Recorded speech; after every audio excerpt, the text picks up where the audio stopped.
Thanks for tuning in to the Witewolf's Den. My name's Witewolf. And I know what you're thinking. What the hell kind of name is that? Am I another cliche talking head that will howl aimlessly into the mic? No, I will not. Witewolf is my second middle name, and there's no H. Why? Because my dad was a crazy asshole. You may notice the intro's a little different. I have a very special guest today. His name's Jean Pellerin. He's a director who directed some amazing music videos that were the beginning of MTV with Wayne Isham. He's a musician that I had the privilege of playing with. He is a bluegrass slide guitar player. He has a pretty interesting story, and we're going to get to it here. So, sing me a song, Bobby. You want me to sing you a song? Yeah, that's right. Should I do the one I did the other night? That was nice. That was really nice. I know it, so. Actually, I need to close that door. Really? Yeah, just to save any noise that I can. Really? Yeah. There's no dogs here today. You have a dog, Bobby? I know you have a goose. Has a dog. I do, and I have a goose, and she's 33 years old. Her name is Gertrude, and it's not a joke. I can't wait to meet her. I can't wait to meet her. No, So, I'm serious. a song. Let's start this thing with the song. Said I. Goodbye. No use leading with our chins. This is where our story ends. Never lovers, ever friends. Goodbye, let our hearts call it a day. But before I walk away, I sincerely wanna say I'll give you bluebirds in the spring. You give your heart a song to sing, and then a kiss. But more than this, I wish you love. And in July, lemonade to cool you in the leafy glades. To your health, but more than wealth, I wish you love. My aching heart and I agree that you and I must never be. And do my best, my very best, I set you free. I'll give you shelter from the storm, a cozy fire to keep you warm, and to most of all, when snowflakes fall, I wish you love. My aching heart and I agree that you and I must never be. And do my best, my very best, I set you free. I'll give you shelter from the storm, a cozy fire to keep you warm, but most of all, when snowflakes fall, I wish you love.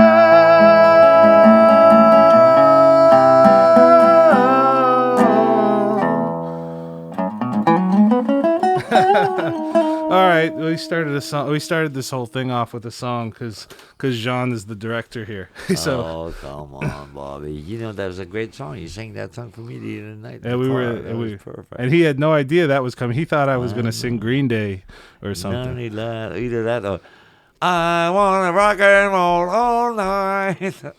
You're fine. You're good. Who the hell am I talking to today? So, first of all, you're on the White Wolf's Den. It's We're a fledgling podcast, and we're getting started. And I got a friend of mine here. Can you introduce yourself to anybody listening right now? Well, Bobby, why don't you introduce yourself? I don't even know your last name, Bobby. Well, then what are you doing at my house? We ate together. I know, but it's still my real name. Yeah. So all the people who want to scam me and call me to get my identity, Robert Joseph. Yeah. Witewolf with no H, Garofalo. Garofalo. So Yeah. you're Italian. I am Italian, but actually my background is on my mom's side, she's Italian, German, and a little Russian. Okay. And then on my dad's side, it was Dutch and Italian. Well, you're 51 flavored mutt, aren't you? Well, what are you of purebred? No, it takes one to know one. Yeah. Robert. I'm just like, I'm a combination of French Canadian, French, native, probably some Italian in there, some whatever. It's like the old country. But I know I was actually part of the first colony people to come to Canada from France, from the jails or whatever. So you have a rich family history. Oh yeah, rich in deformacy. What so you were born in Canada? I was born in a little town outside of Montreal. It's basically a little factory town. There was no English people. Spoke only French. There was no black people. Never met a black guy. First time I met a black guy, I was 14 years old. Where was that? In my hometown. In your hometown where there is no black people? Exactly. What was he doing there? Did he live there? Yeah, he just somebody adopted him. I don't know. He was just he moved there. Just the first black guy I've ever met. There was no Jewish people. I didn't know anything about the Jewish faith or anything. That's not necessarily true, because I think I remember when I was talking to you, you said they were very Catholic there. Yeah. And basically the Old Testament, that's a lot of, it's the but Torah. I'm talking about there's no, Orthodox Jew or really, people that you see on the street, they go, wow, they're Jewish. They're dressing up like gangster or whatever. I know what you're saying. But, it was very, like a remote, right close to the Ontario and New York border. So when you were learning the Bible, and you were learning in French, correct? The Bible? When you were being Catholic there? Yeah. So did you think Jesus was French? No, I knew he was a Jew. But you didn't know what a Jew looked like. Exactly. That's so hilarious. I didn't know, like, what's a Jew? I don't know. I always wonder how people perceive things like, because where you grow up, it's like you always get an image, and you'll see a picture on the wall, and it's always an Italian guy, because it's always the Renaissance guys were drawing, like, 'cause I'm Italian. When I had long hair and a beard, I looked like Jesus, because Jesus, all those paintings are Italians. So I was like, yeah, but Jesus was a skinny guy. well, he was also not white. he was Middle Eastern. He was probably like dark like as hell. He's probably super dark. He was like probably looked like Osama bin Laden. Even darker, probably. I'm sure. Because he was in caves, so he didn't get a lot of sun. Dude, Jesus was in the cave too before he resurrected. Gee, there you go. He did. Don't you know like Catholic history? Yeah, I do. I do know. So was Saddam Hussein was found in the cave, right? Yeah. So maybe they lighten up. They maybe all Jesus. probably look like one another. Yeah. I'm sorry, this podcast's going to the dogs right now. It always does. It's okay. It's nobody's listening, anyways. Right, so perfect. so we can say whatever we want. Actually, I'm hoping if we say something really crazy, then maybe it'll get on the news. Really? Oh yeah. Oh, man. So we could talk, and they'll be like, "Hey, Jean and Witewolf hate the Bible or something." I love it. Whatever's good, Yeah, that's right.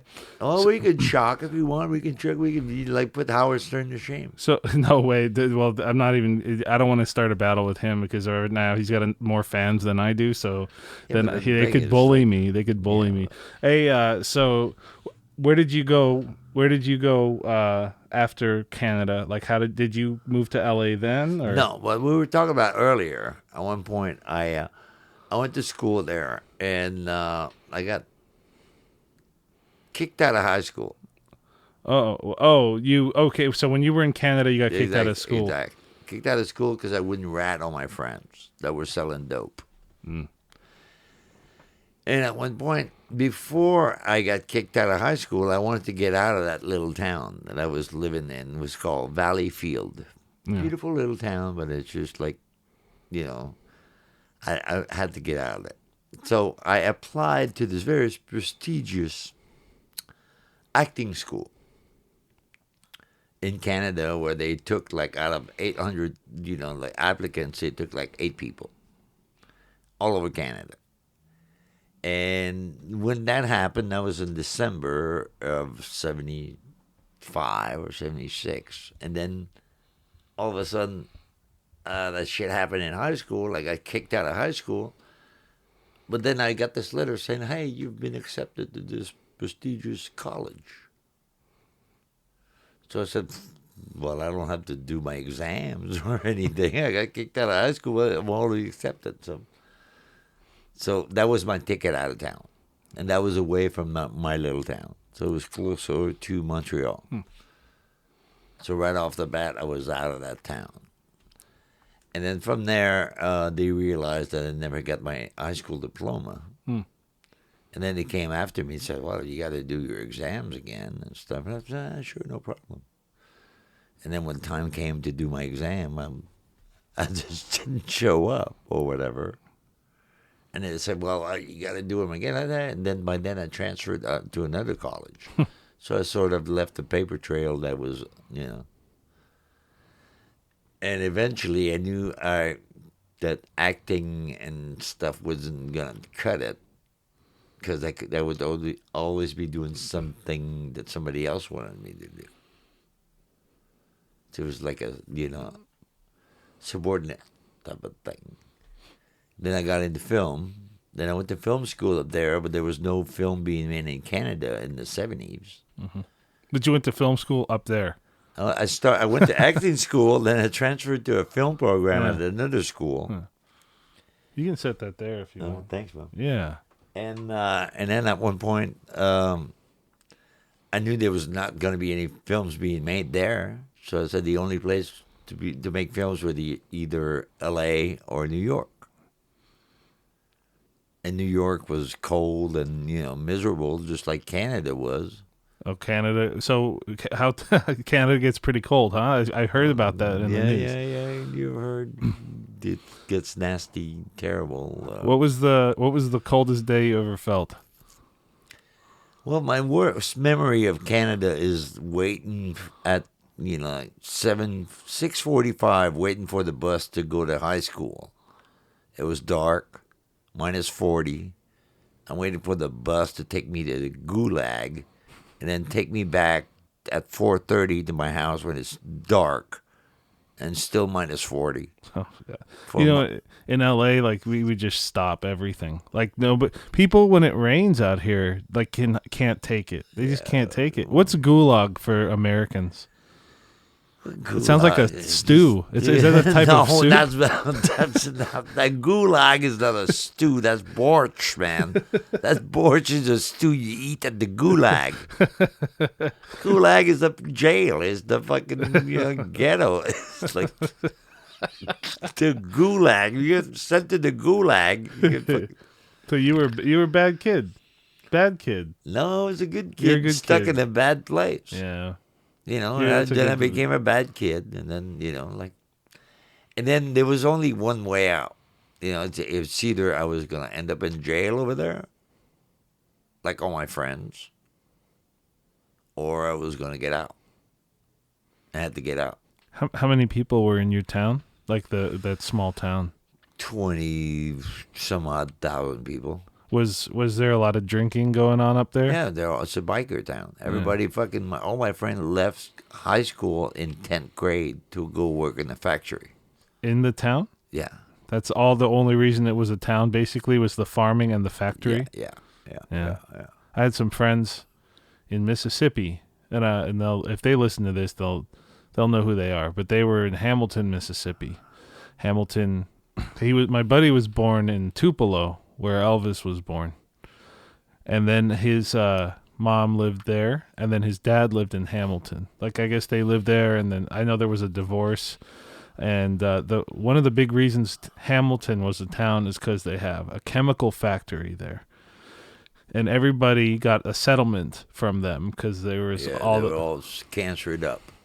I'm not gonna say this is related, but my friend's mom got like Crohn's disease, and they still, there's a lot of things going on. But my buddy bought a truck with his. He bought a truck with his money. And the truck had cancer. The truck was spewing blue smoke. Exactly. Yeah, my town was zinc. It was gunpowder, Goodyear factory. That type of shit, that type of dangerous shit. Sometimes once every 5 years, something would blow up. And everybody's big thing was, hey, let's leave early, go to the factory, and we'll get a girl get married at 18 or even younger. No. My town, it was fucking, getting a biker gang. A bike? That was the thing. It was like quit school. Hold on. In the fucking cold ass motherfucking Canada, they were no wonder they were all pissed off. Bike, no, but in summer, Okay. they would all be fucking. There's actually 6 months of not 6 months, probably 4 months of summer. It's a riding town. Did they go on hiatus in the winter? Like, did they start driving cars, like all bikered out and like Bobby, come on, man. What, dude? They were so hardcore. They'd would just ride do it. as much as they could. And they're all bikers. They're all biker gangs. They're all fucking. Eventually, the Hells Angels got in there. So the Hells Angels came up there. So what was the gang up there originally? The Comanches. Is that they owned the town, or was there multiple factions? Well, they ran all the dope. They ran all the, mostly dope. Mm-hmm. It was all dope. It's a factory town. People want to get high on the weekends. It just fucking everybody got hooked on their little bag of blow, and it wasn't even blow, and it was like all that stuff. It was like when you're in a town like that, and there's the drugs and all that element there. What was there to do that was kind of fun? Well, fuck, man, I had a band, and all the druggies, everybody came and see our band. Did you always play slide guitar? No, when I first got into music, my brother was playing harmonica. It was pretty good. And I would steal his harmonicas and just practice, blah, blah, blah, blah. Then when I got to be 14, 15, I got into smoking dope. I quit all the sports. I was a big sports guy. I quit hockey. I quit lacrosse. I quit, all these fucking sports I was doing. Because I got tired of, fighting over my best friends over a puck or a ball or fucking. It was like, I'd be playing hockey against some of my best friends and, end up in a corner and it'd be like, they wouldn't even recognize me. Their eyes would be rolling over, just fucking looking for the puck. Want the puck? Here's a fucking puck. You can have it, So I quit all that and then I started smoking dope. And one of the guys I bought my dope from, the hash, or pot or whatever, had a bunch of records, and he had all blues records, and Muddy Waters and T-Bone Walker and Lightning Hopkins, and he also had guitars, and he had dope, and there was a beer store right next to it, so it's like we started playing music, listening to music together, roll a joint, listen to this, listen to that, And then we started playing together a bit because I played the harp and he had a slide guitar. And next thing you know, some guy would come in to buy, a dime of hash and, I play bass. So next time I bring my bass. And next thing you knew, all this little, crummy community, we'd just sit around the kitchen table and start playing. And then we'd listen to the records and go, hi, let's play that. Let's play that song. Oh, that's easy. Go fuck 3 chords. Let's do it. And then we started like that. And we did that for about a year till I was about 16, 17. And at one point, I knew a guy that owned one of the clubs. I said, fuck, we'll play here. And he goes, oh, I can't pay you. I said, well, I'll take half the door. We'll charge like $3 at the door. I'll take the door and half the bar bill or whatever. And the first time we played, we made like tons of money. It was made like $2,000 for like 5 of us because the whole town showed up. So now every time we played, the whole town would show up. Because it's, and we never really played outside of our little town. And we played all the bars, the different bars, because all the owners would go, oh, I can make money on my place. What was the band called? The band was called, first it was called the Craps Blues Band. And then at one point it became the Kitchen Blues Workshop, because we were always playing in the kitchen. All the shit came out of the kitchen. At my buddy's place, the guy that sold the dope. So we'd always be sitting around, so then it became the Kitchen Blues Workshop. And I did that for a while, and then I started coming out here. To Los Angeles? To where? Well, when I did I was doing that pre-college. That was when I was 16, 17, And then you came here? And at one point I decided that I wanted to make films. Mm-hmm. And I came out here and ended up at Art Center. On that note, do you have enough beer? Do you want another beer? Are you good? No, I'm fine. I'm going to go grab a beer. Really? Yeah. Is that cool? Well, it's fine. Did you want to close it up? I'll go take a hit. Yeah. We'll be back after these messages. It's a tale that's old as time. You're at work minding your own business. Your cell phone vibrates, and you see an instant message from Rebecca. You haven't seen her since high school, and you wonder, this is random. You're at work, so you decide you're going to wait until you're off to answer. Your phone vibrates again. It's Rebecca again. You continue working. Rebecca is blowing you up. You decide to take a short break to quell your curiosity. The message reads, "Hey, hon," smiley face emoji. "How is everything? I randomly thought about you and I wanted to reach out. It's been a while. Well, this doesn't seem out of the ordinary." The next message reads, "I don't know if you're busy or not," shrug emoji, "but hit me up when you get the chance. I'd love to reconnect." 100 emoji 3 times. Lots of emojis for a 34-year-old woman, but whatever. Then finally, fire emoji 3 times. "I have so much to talk about." Fire emoji 3 times. You message her back to end the barrage of salutations as you see another text bubble on her end. "Hey, Rebecca. Long time. I'll hit you up after work. I'm pretty busy, but I'd love to catch up." You notice her text again. You expect a thumbs up emoji after sizing Rebecca up, and then she hits you with, "Sure, hun," winky smiley face. "Whatever works. Seems like what I have to say will be right up your alley. While at home with 3 children, I'm also the CEO of my own company. I'm my own boss and make my own hours, all while also having tons of room for Jesus in my life. You'll never have to say no to any of your friends ever again because you'll be the boss, shug." 100 emoji 3 times. "Oh, and I go by Becky now. HMU!" 3 exclamation points. And there it is. You've been hit by the random old classmate pyramid scheme. Another MLM, disguised as a friendly out-of-the-blue greeting.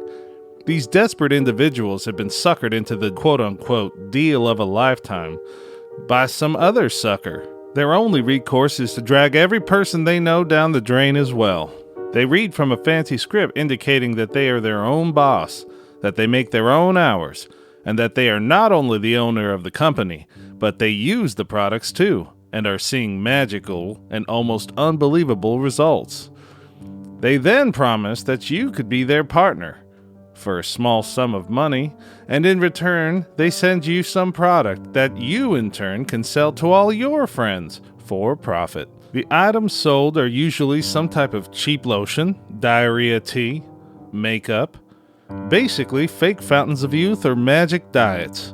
They are overpriced garbage, and once you start the plan, you end up being riddled with debt.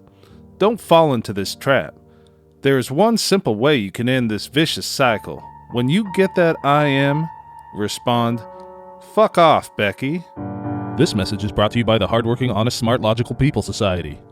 We're back again, and we've tried this a few times, and there's been some string changes. Yeah. And I didn't have a level up on my guitar over here, my Okay. new, because I've never used this channel. Okay. I've never gotten this far. Really? Well, Bobby, you just throwing the curveball at me over here. But Bobby, you sure you're into it?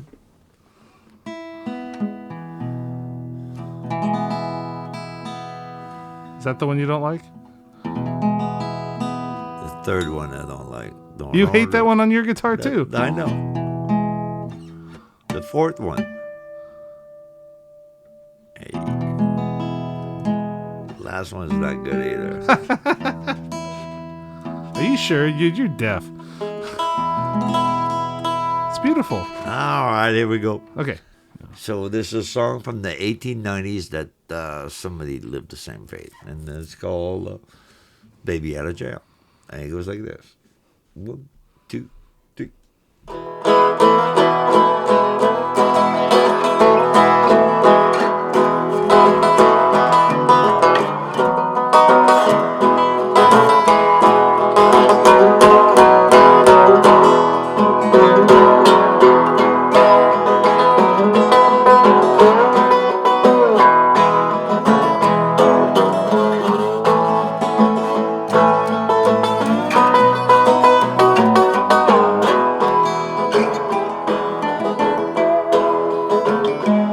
I'm not in your town to stay, said the lady old and gray, to the warden of the penitentiary. I'm not in your town to stay, and I'll soon be on my way. I'm just here to get my baby out of jail. Yeah, warden, I'm just here to get my baby out of jail. Come on, take it.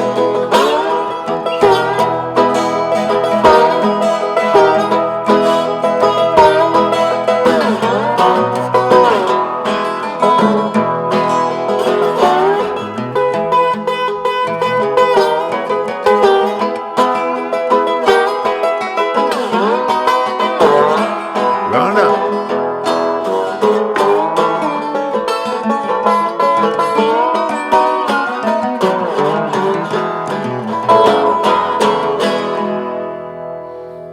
How about that, Bobby? I thought that was pretty damn cool for just pulling a song out of our ass with broken strings. And That's the way we do it. So tell me about you, Bobby. Enough about me. so you want to know about me? What do you want to know about me? Well, but basically, Bobby, you gotta try to put yourself in my shoes. Okay. Yeah, you're coming here and opening your heart No, up. hang on. You gotta go back fucking before you were born. Oh, you want to know that? No, but I'm trying to put yourself in my situation I here. got you. Put yourself in my shoes. All right. Imagine, okay. Before you were born, Mm-hmm. I came out to L.A. way before you were born. You were born in what year? 1983. 83. Okay. Well, 15 years before you were born, I came out to L.A. with a guitar and a suitcase to try to, like, I could barely speak English. I learned English from Bugs Bunny and Fred Flintstone. That's where my mom learned English, I Oh, think. there we go. Well, she learned Spanish from comic Sesame books. Street. She did comic books, So basically, And then I went to school, and then I got myself in school. I paid for myself, blah, blah, blah. My parents didn't have any money, so I had to go back and, go back to Canada and work, come back and work, come back. And so by the time you were born 83. Yeah, and I was born, my mom was a teenager. She was barely, maybe 1969 was when she was born. She had me as a teenager. So your my dad mom was pretty young, too. So your mom's like 10 years younger than I am. She's not even 50 yet. She's going to turn 50. This is her 50th year. Well, I don't even think she wants to celebrate, though. Well, I'd like to meet her. Well, we'll see if she might be up, even though it's late. It's just so you know, it's 10:25. We're doing this late. We did a job. Me and John did a job together. Until we were today. I was like, I might be working tomorrow. Our schedules are mixing up, and I was like, dude, you need to just come over. So he just came over. By the way, so you said you want to know. Yeah, I want to know about you, because basically, I found out about you. So to go back to what I was talking about, so I started directing. Yeah. Right? So I was directing. By the time you were born, I was directing music videos for MTV. When did you start? 1984. That's when you started. So I was about a year old when you started. Exactly. And who were you doing this with? I was doing this with Wayne Isham. So how the hell did you meet Wayne Isham? I replaced Wayne Isham at a big production company that was run by a Jewish lawyer named Jerry Kramer. And Jerry Kramer went to law school with Jeff Aroff. Jeff Aroff was executive at Warner Brothers Records, and there was a new media coming out called music videos. So Jeff Aroff and his buddy, Jerry Kramer, both Jewish lawyers, were fucking raking in on the dough.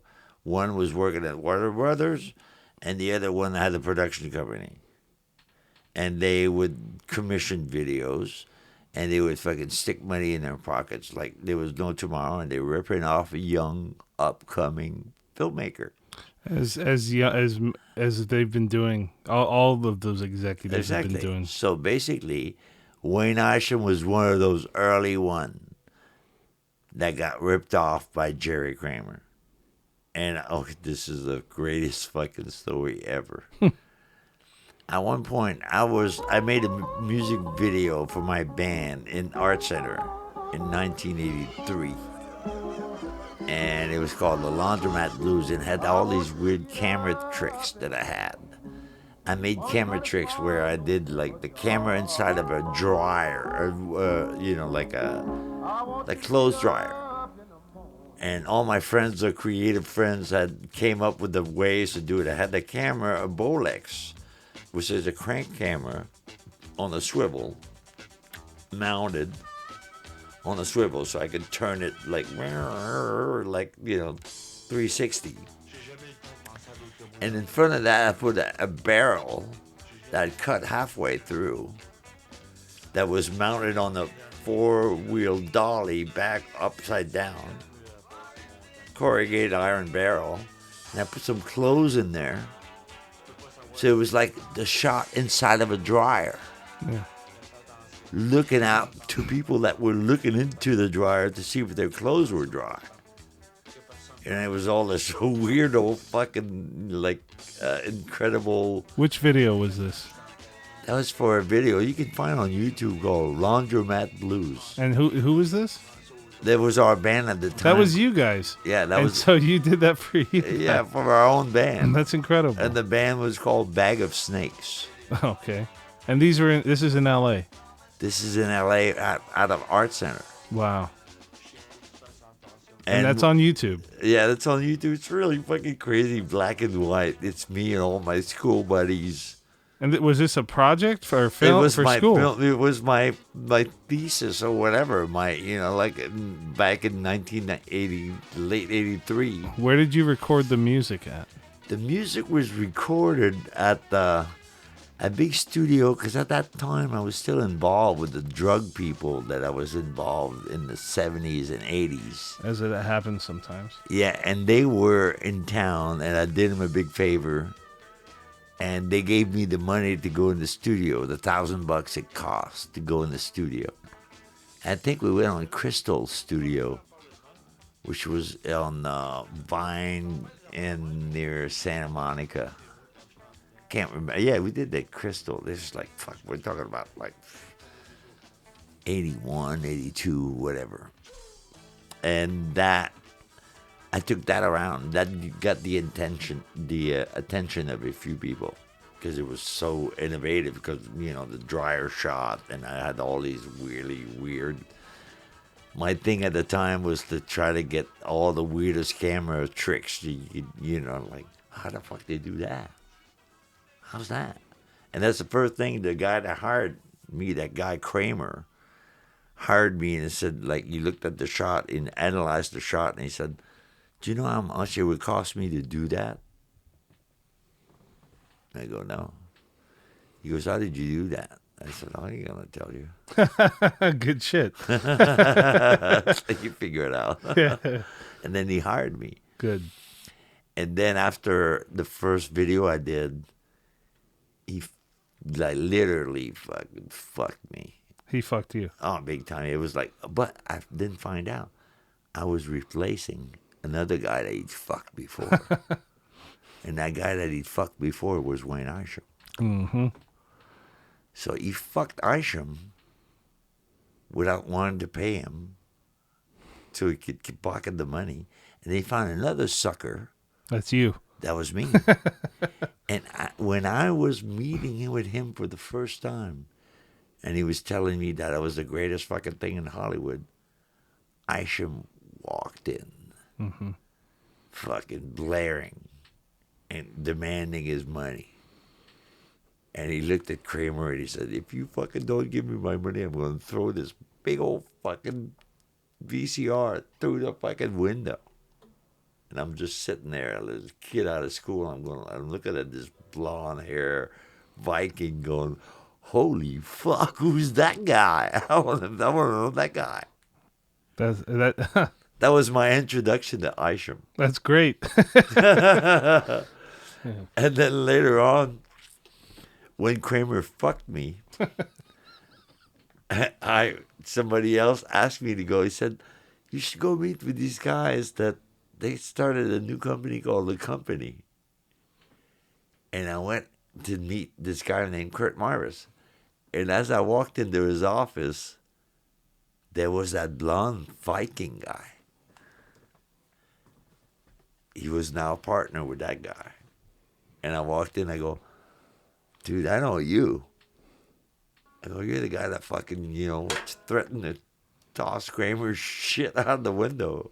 He goes, yeah, I remember. So it turned out we both had been fucked by Kramer. So Kramer didn't pay you either? No. What a piece of shit. He's a fucking dog. And you couldn't sue him or nothing? Ah, fuck. I was 21. He had, he's a Jewish lawyer from Harvard, friends with Jeff Aroff. What do I want to do with him? And he gave me the, you'll never work in this town again. When I confronted him, that's the whole thing. At one point, people came up to me, and the people that worked with him, again, how much did Jerry give you? Nothing. I go, fuck, man, he gave me $1,000. Oh. He goes, well, dude, he's supposed to give you $8,000. And I confronted him, going, these people tell me you're supposed to give me this. He goes, oh, no, you fucking talk to me this way, and you'll never. Literally, 6 months after I graduated from school, I got the talk, you'll never work in this town again. Well, you'll just never work for him again, and you're better off. Yeah, but Jerry Kramer in the fucking, in the mid-'80s was the king. Whatever happened to him? Did people finally, wise up, or what? No, fuck, man. We live in the Trump era. All these fuckers are just getting richer and richer. Come on. Yeah. Fucking, where's Jeff Aroff right now? Well, he's probably in Malibu sitting on a fucking $20 million estate. Yeah. Who gives a fuck? Did you, so when you went back to Wayne Isham, when you went and were meeting with him, who was he with? Who was his other partner? Kurt Marvis. And that was the other guy who was partners with Kramer. Yeah. No. He was in partner with Kramer. Kurt Marvis was a kid out of UCLA. Was like a really fucking gung-ho, want to make films like really like just put the team together. What year was that you met Wayne Isham and Kurt Marvis? 1984. 1984, and that's when you started making the videos. That's when I started working. We started a company called The Company. It was, well, that's great, creative. No, but that's easy. And so Marvis was the producer. Yeah. Isham was the director. The main whore. He was the main whore. He was the main director. And you were the camera operator? I worked camera for them. As well as DP? I was never a DP. I worked camera operator because we were doing a lot of concerts. You need fucking 12 cameras. Mm-hmm. I was a stage guy. I was always, give me a big wide lens. I'll go on stage. I'll fucking get underneath, get the big rock shot. God. Yeah. And you also directed stuff at these times later, well, too. the thing is, when Isham had Overflow, he would pass it on to me. That's badass. So when Dawkins came up to Isham and said, we want to do a video, Isham was busy doing something bigger. He'd go like, I got my little whore here. So Isham was the big whore. I was the little whore. So what was the first video that you worked on with under their umbrella? Dawkins. That was the first one. That was the first one you did and directed. Yeah. So that was the first thing you did? Oh, no, I did some stuff under Kramer. Yeah, but no, forget Kramer. I'm saying when you first, in 1984, and you were working with what was his Mark? Kurt Marvis. Marvis and Isham. The first thing you did was direct a Dawkins video. Yeah. So immediately he's like, hey, I'm busy. I'm going to give it to you immediately. Yeah. Wow. Yeah. And then, okay. Then I got friends with Don Dawkins. Yeah. Was George Lynch the guitar player? Yeah, George Lynch was amazing. Oh, yeah. He's been playing, but we're going to go back to the he's been playing with Angelo from Fishbone. You know Fishbone? Oh, they've been doing a little things together. George Lynch is truly like innovator of the guitar. He's always been, and he's always been under the fucking dark cloud of shadow of Dawkins. But he's a classical trained. Oh yeah, he's insane Spanish guitar. Well, he's a hero of mine. George Lynch. I've known his wife. I've known his kids. I hung out with George. I love George. I haven't seen him in years, but he still has a jacket of mine. No, you know what I mean? No, but I mean, like, I directed George. I worked with George also when he had the Lynch Mob. Oh, I was just gonna say. I liked him in Dawkins. I liked him in Lynch Mob. I followed him because he was a guitar hero of mine. Because his licks were so clean. He was always so good. He was underrated to me. George has always been underrated. Him, Neil Sean was always. I worked with Neil as well. He's one of. I was like always underrated because when I saw him play with when they did big super groups, he used to blow all those dudes out of the water. No, Neil Sean was like always been like he's this. And plus, these guys are kind of weird, but they're nice guys. They're nice guys. But they're whack. They're weird, but they're really cool guys. How long? So how long did that run go? I work with Isham and Marvis. I still consider them my best friends in my life. In fact, shit. Are you supposed to call them? No, I'm supposed to go move them tomorrow. Oh, well, then you can. See, that's good that we did this now. What time do you have to be there? It might have been today. Oh, my God, you forgetful fuck. Well, he would have texted you, wouldn't he? Yeah, but I had to work today with you. Well, you didn't have... Well, you sort of had to. Yeah. I'm sure... Anyway. Yeah.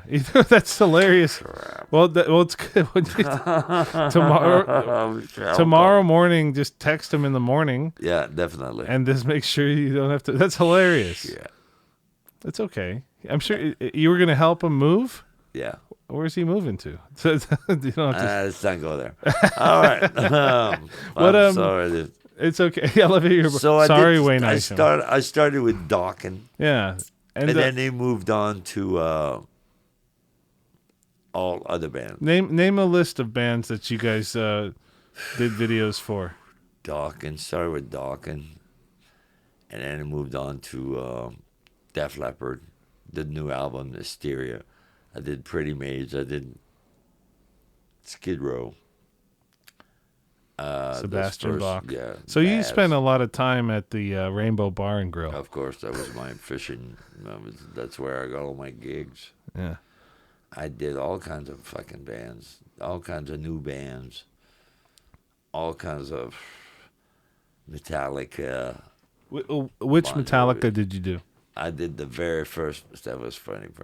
I did the very first home video for Metallica. Metallica was a band that did not want to do videos. We're talking about mid '80s, all the posers, all the big hair bands. I'm working with Doc, and I'm working with and Metallica didn't want to have anything to do with them. I remember that those old videos, they're old now, but I remember looking at all those old videos.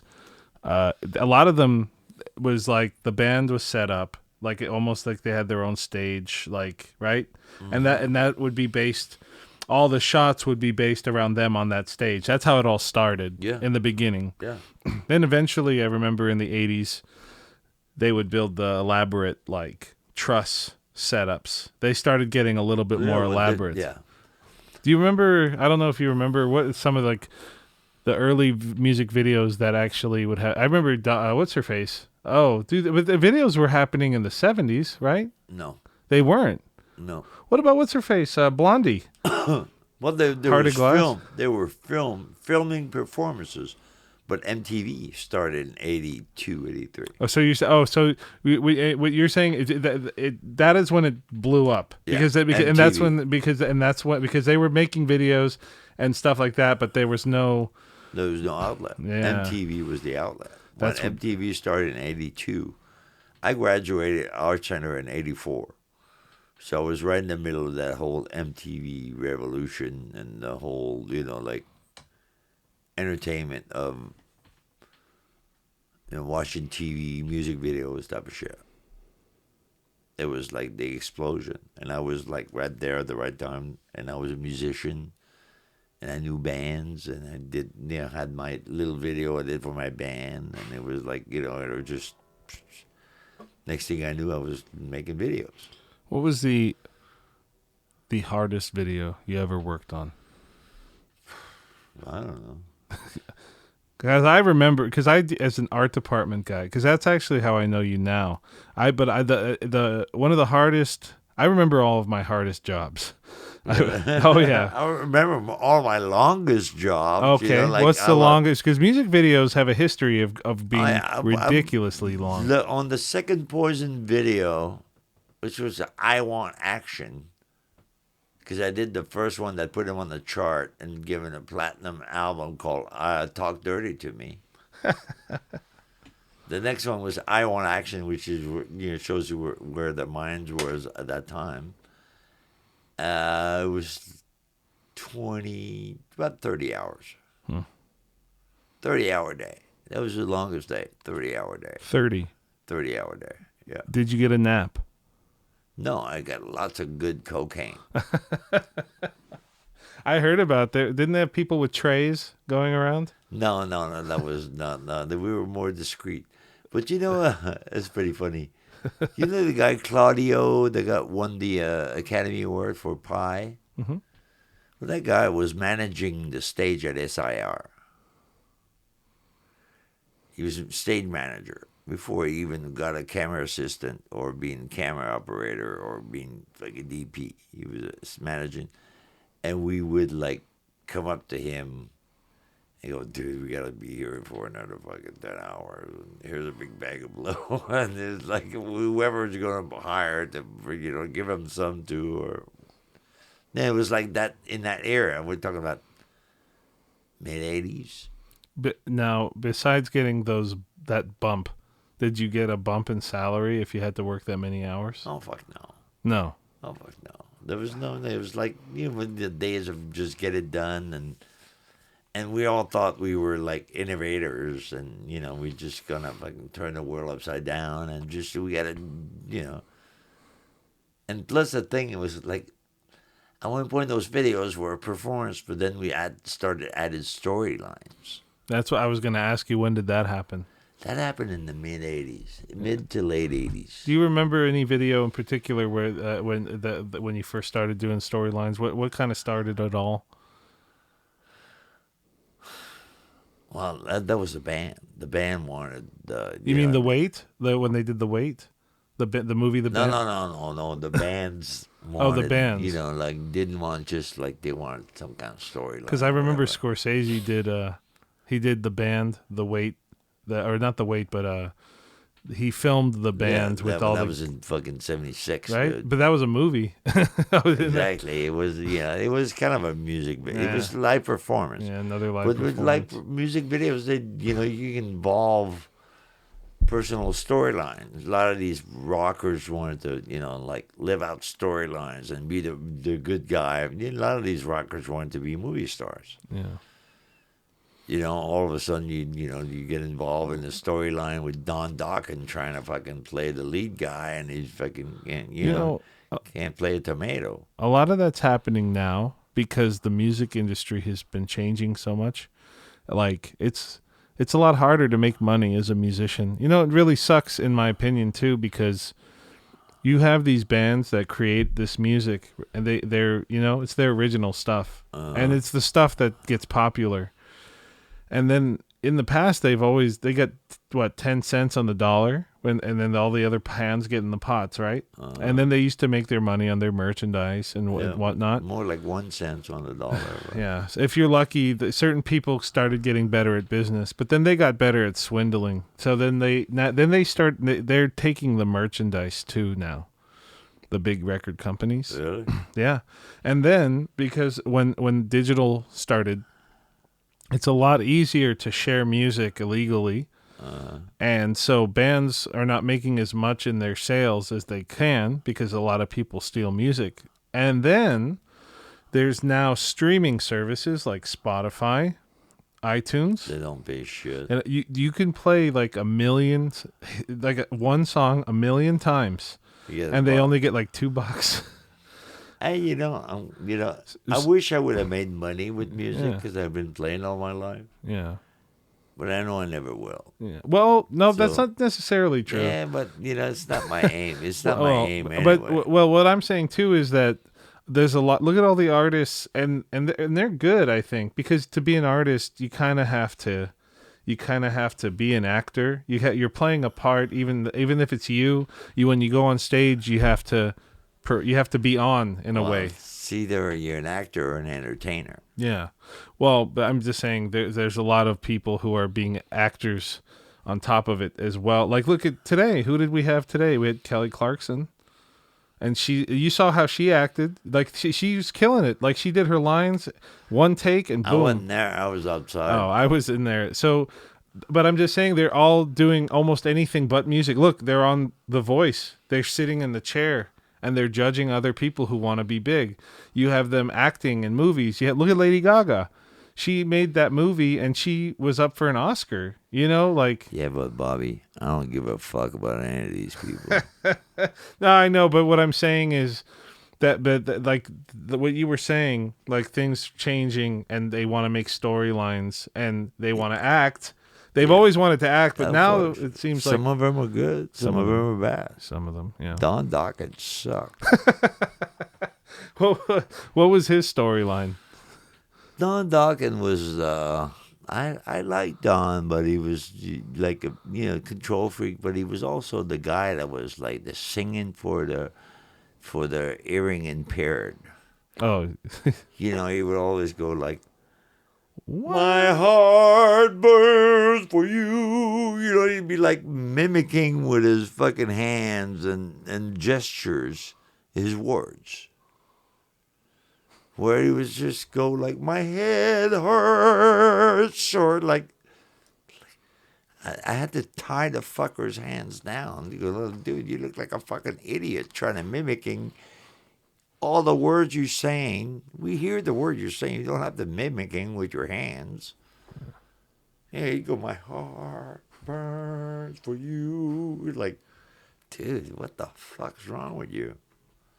Anyway, Don Dokken was my introduction to the world of music video. Don Dokken. Don Dokken. I've seen him a few times over at the Rainbow Bar and Grill. Of course, I've been there a million times. That was, I mean, I started going. I have a picture with me and Lemmy when I was. Really, Lemmy was my good friend. I don't know if this won't get me in trouble. I don't think, but I was 20 years old, even though I was supposed to be 21. They think the first time I went in there, I was 14. Fuck, Anthony Kiedis and Flea had been there when they were 13 and 15 and puked all over the floor and got kicked out. You know, honestly, I never really drank a lot because, well, there's a few reasons. Well, Bobby, don't listen. No, I'm not lying. No. There's one of the reasons was even if I had half of a beer, if I got home and my mom smelled it, she'd fucking say like, "Are you fucking kidding me?" She's like, she could smell it. Like, really? Oh, and so it wasn't worth hearing her complain. Bobby, you had to get wise, and while you was walking home, Well, look for dog shit on the sidewalk and put on my shoes. No, put a little bit in your mouth. Oh, is that what you did? And then, no, and I used a gasoline truck. Oh my God, it smells like gasoline. Why have to pull up the? Well, here's the deal. I know. There's ways. I'm sure there is, but either way, I was always worked. pretty clean, dude. I'm not just saying this because I'm talking on this thing, but I actually was always pretty clean. Like when I went out, I never really did anything. I never did anything. Nothing. Like, really? Yeah, I'm dead serious. You don't have to be laughing. Lying piece of. No, I'm dead serious. You can even ask people when I was in high school. Yeah, well, I'm sure I'm gonna find those people. No, you will, dude. I'm telling you. I never really. I've been to. Bobby, I'm not, dude. There's no reason. There's no reason for me to lie, dude. No, listen to me, dude. No, listen. Hey, shut up, fool. No, listen. I would go and I would play my music, and then I would go in there. Now I went in there. I'd lie about my age, but you know why? Because when I was at 14, I was 6'1", 212. I was a big dude, and then they'd go like this. They'd go like ID, and I'd be like, "Oh shit, I don't know. I don't have my wallet." And then they'd be like, "When were you born?" 1979. But that's what I'd have to say. God. That's what I'd have to say. So, but when I went into these places, I never got crazy. I never did. I've never to this day. I've never done coke once. Never done coke. I've never done mushrooms. Hey, you're not missing out on anything, Bobby. Well, I know, but You ever had sex? Well, It's kind of fun. You should try that one. But one day. Okay, No, well, you get married soon. Hopefully, October. Never had drugs. Never had a beer. Never Well, I'm having beer right now. Have you ever tried sex? It's kind of fun. Masturbation. Well, that's against Catholic religion. Yeah, well, there you go. I'm not going to win Altar Boy of the Year. I don't Were you an Altar Boy? Yes, I was. Are you serious? Yes, I was. Till I figured out how to steal the money from this stuff. Yeah, I did. And then they found out and you got kicked out? No, and they never found me out. I didn't Until now? I didn't get the money. I stole a couple of bottles of wine, though. The cheap fucking fruit wine? It's like whatever fruit. they got, man. I was 12 years old. I didn't care. Couldn't get the money. I was going to get something. I wasn't going to come out of there with nothing. Yeah. So how long did that whole music video thing last? When did it stop for you? It stopped in early 90s. Actually, it stopped around because the whole thing was turned into the whole music changed. Everything changed. Heavy metal that was like ruling the airwaves on MTV for 10 years. Wayne did Pantera, you said too, right? We did Pantera, we did Stones, we did Bon Jovi, we did Motley Crue, we did fucking, like everything. So in the 90s when you say things changed and there was heavy metal. Grunge came in. So what? Oh, well, my buddy was in that era. His name's Troy Smith. and he started with Pearl Jam in Seattle. Yeah. He did their first 3 videos, director of photography. That's how he got in. So you're saying the grunge music Grunge took over. But so why didn't you guys do grunge? Because it was up there. The grungers would not work with anybody. The grungers and the big hair were enemies. Yeah, well, that's true. Yeah, They were dead. They were enemies. So no grunge, no metal directors crossed over to do grunge. Very few of them did, because no grunge guys would work with those heavy metal directors.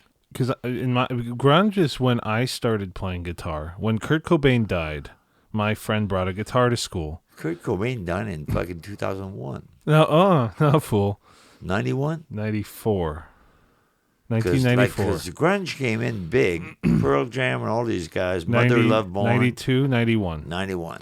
So 91. 91. So in 94, Kurt Cobain, I was hearing stuff on the radio, but it wasn't really clicking to me because I was into 80s metal in that time. But I grew up on White Snake and everything. I grew up on Led Zeppelin, and I grew up on what else did I listen to? Besides K-Earth 101, I did the oldies. But I grew up on Led Zeppelin, and then Stones. Yeah, and the Beatles. Stones, Beatles, But then I got into, my dad loved Dio, my mom loved Dio, and they loved Judas Priest. Judas Priest, we did a lot of work with those. My first album from Judas Priest was Defenders of the Faith, and it's still to this day my favorite album. Really? The Defenders of the Faith. You're a big Priest fan. I love, dude, Rob Halford live back in the early 80s.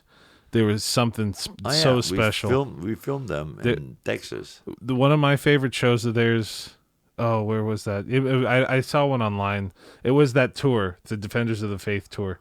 I love Gonna Roll. Yeah. I love Dio. I love, and then I loved Sabbath and Ozzy. Ozzy Osbourne. Randy Rhoads was that was a turning point for music for me.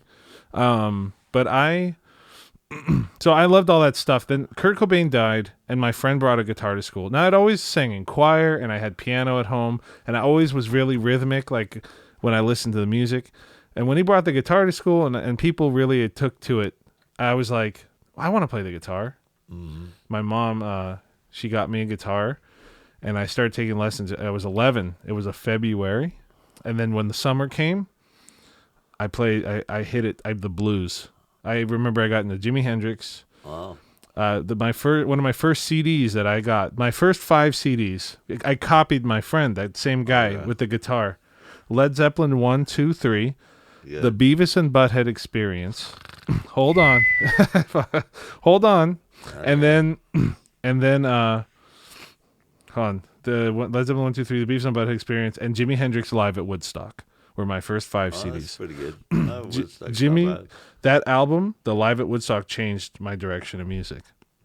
But also, when Kurt Cobain died, I was getting into Nirvana again because I didn't really love the way Kurt's voice sounded when I first heard it, and then it acquired. But then I got into Soundgarden, Chris Cornell. Chris Cornell, in my view, was the best lead man singer in the last 30 years. Oh yeah, so I love them the most. And then he was amazing. Alice in Chains, Lane Stanley, and then I like.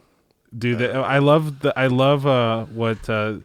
what they do with their harmonies. And then what's his face? Fucking, what's his face? Jerry Cantrell? Yeah, Cantrell's my friend. Yeah, I know Cantrell personally. And I love them. I'm saying that was my generation, because I was a kid in the 90s, and I got into them because my buddy brought the guitar to school, and that changed my direction. And then rhythmically too, like Soundgarden, Matt Cameron on drums was like, they were doing funky, there was like groovy rhythms. And Matt were good. Yeah. And then I also liked Stone Temple Pilots, even though they were more commercial, but they had a really cool new sound to me. The De Leon brothers were good. And I met the drummer at IKEA when I was on a job. Blondie.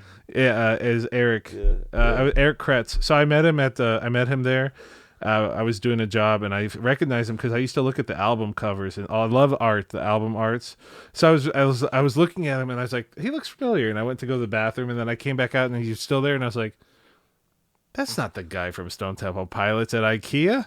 And then I walked by the door, and he was going to come out, and I looked at him up on the phone, and then I was like, Bobby Starstruck. well, no, well, I would not. Starfucker. No, well, I just was like, are you Eric Kretz? And he's like, yeah, dude, but check out this story, though. I was like, yeah. He goes, yeah. I was like, Stone Temple Pilots. He's like, yeah. I was like, hey, let me get a picture. So I took a picture with him.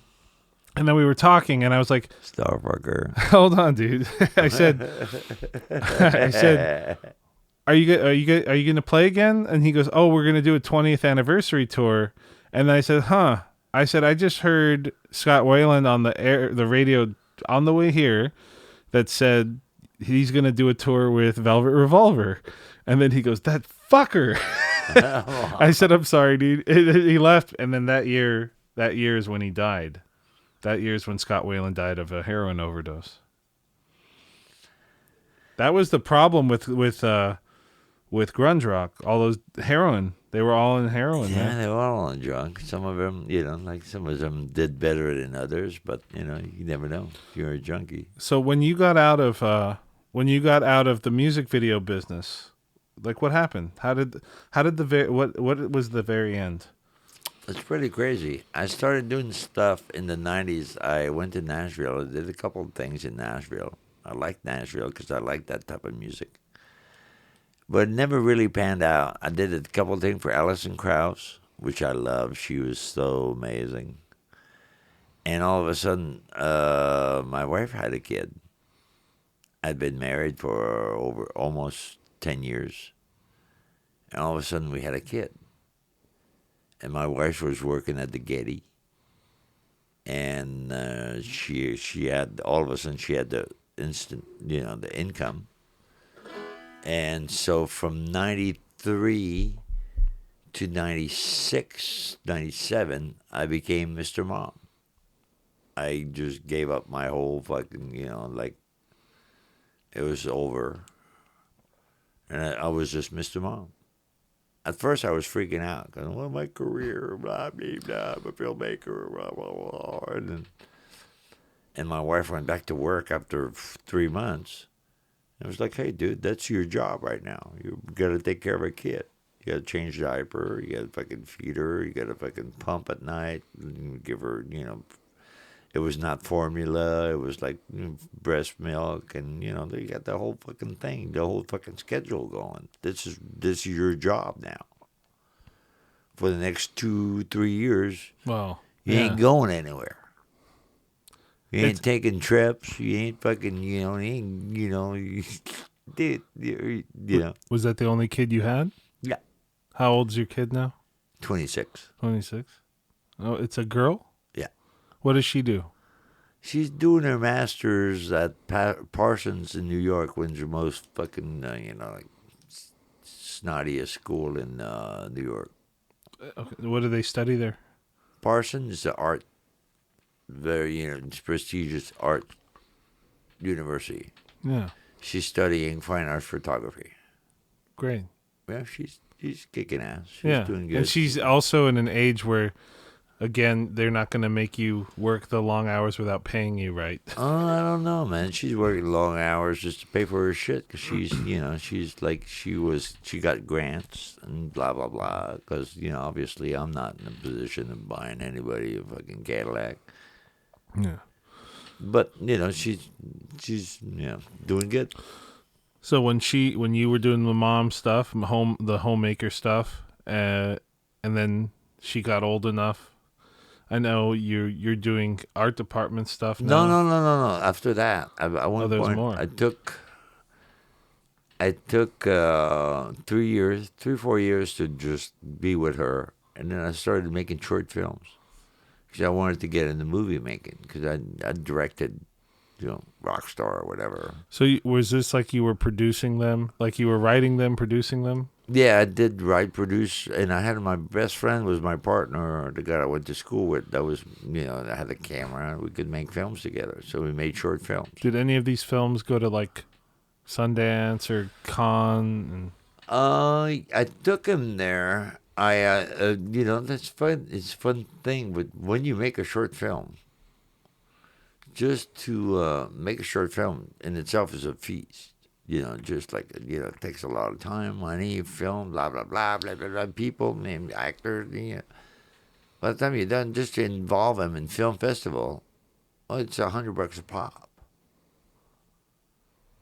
So I took it to Cannes myself because I knew some people out there, and I hustled, and next thing I knew, I got interest from people that at that time they were making film in Canada. And if you had Canadian crew, the government paid 35% of your crew cost. So all of a sudden, I'm a Canadian guy. I've been living in LA for 20 years, but I'm still Canadian. I have an address in Canada because my parents still live there. So therefore, I qualify as a Canadian filmmaker. So then I started making feature films. In Canada. In Canada. What's in Vancouver? Or? In Montreal. Oh, in Montreal? You went back just in Montreal? Yeah. Great. My first feature film was with the kid from Free Willy, Jason Rector. And I had Mark Hamill. I love Mark Hamill. Mark Hamill from Star Wars. Oh, yeah, and the Joker. He was the voice of the Joker. Exactly. Arguably, in my opinion, the best Joker voice ever. Yeah. And I did that, and then I did another film, a couple other films in Canada, and then came back in L.A., did a couple of films in L.A. with Rob Lowe, Joe Mantegna. I love Joe Mantegna. Sure. He's a fucking beautiful human being. But anyway, so I started making movies. That's amazing. Yeah, directing feature films. But not, and some of them, were you writing as well or no? No, it was all other writers. I was a gun for hire. And living it up again. Not living it up. I wasn't making big bucks, but at least I was directing films. I was making films. Yeah. And I was good with crew, and I was good with actors, and I was, people respected my integrity, and it was like, we're all working together for a good cause. Except that the producers back then, the films were already sold.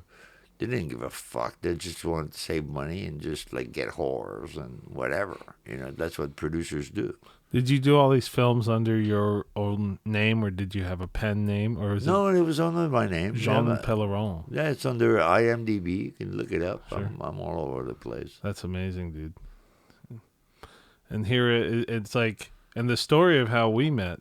Well, the thing is, okay. Well, hold on. No, I'm just saying. Yeah. I was just saying that how we met. It's just crazy because, so I do art department. I do on-set dressing. I do regular set dressing. And for those who don't know, it's basically putting everything in front of the camera that the camera sees. And I work with a friend of ours that's a lead man, and we work for a lady, Marcel, who's an incredible production designer. And the first time I met Jean was on this back-breaking, fucked up job was that in Thousand Oaks? Was the first time I met you? I can't remember. I think no. I'm saying it was Thousand Oaks. I can't remember. That was the first time, and it was it was just. What job was it? We were climbing up a hill, and there were the oh my god!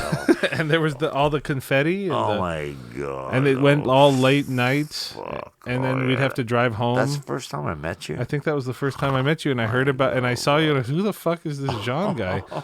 But and I saw you were speaking French to Marcel, and I was like, oh, they're buddies, And then probably her fucking her brown nose buddy. Yeah, that's the first thing I thought. And then I was like, that's how I met you. And then Landon's like, dude, Jean ain't no joke. He's fucking done crazy, amazing shit. And then we did a few more fucking bullshit. They're great jobs, but they're really hard. And we were always like carrying heavy things up hills. And then in the dark.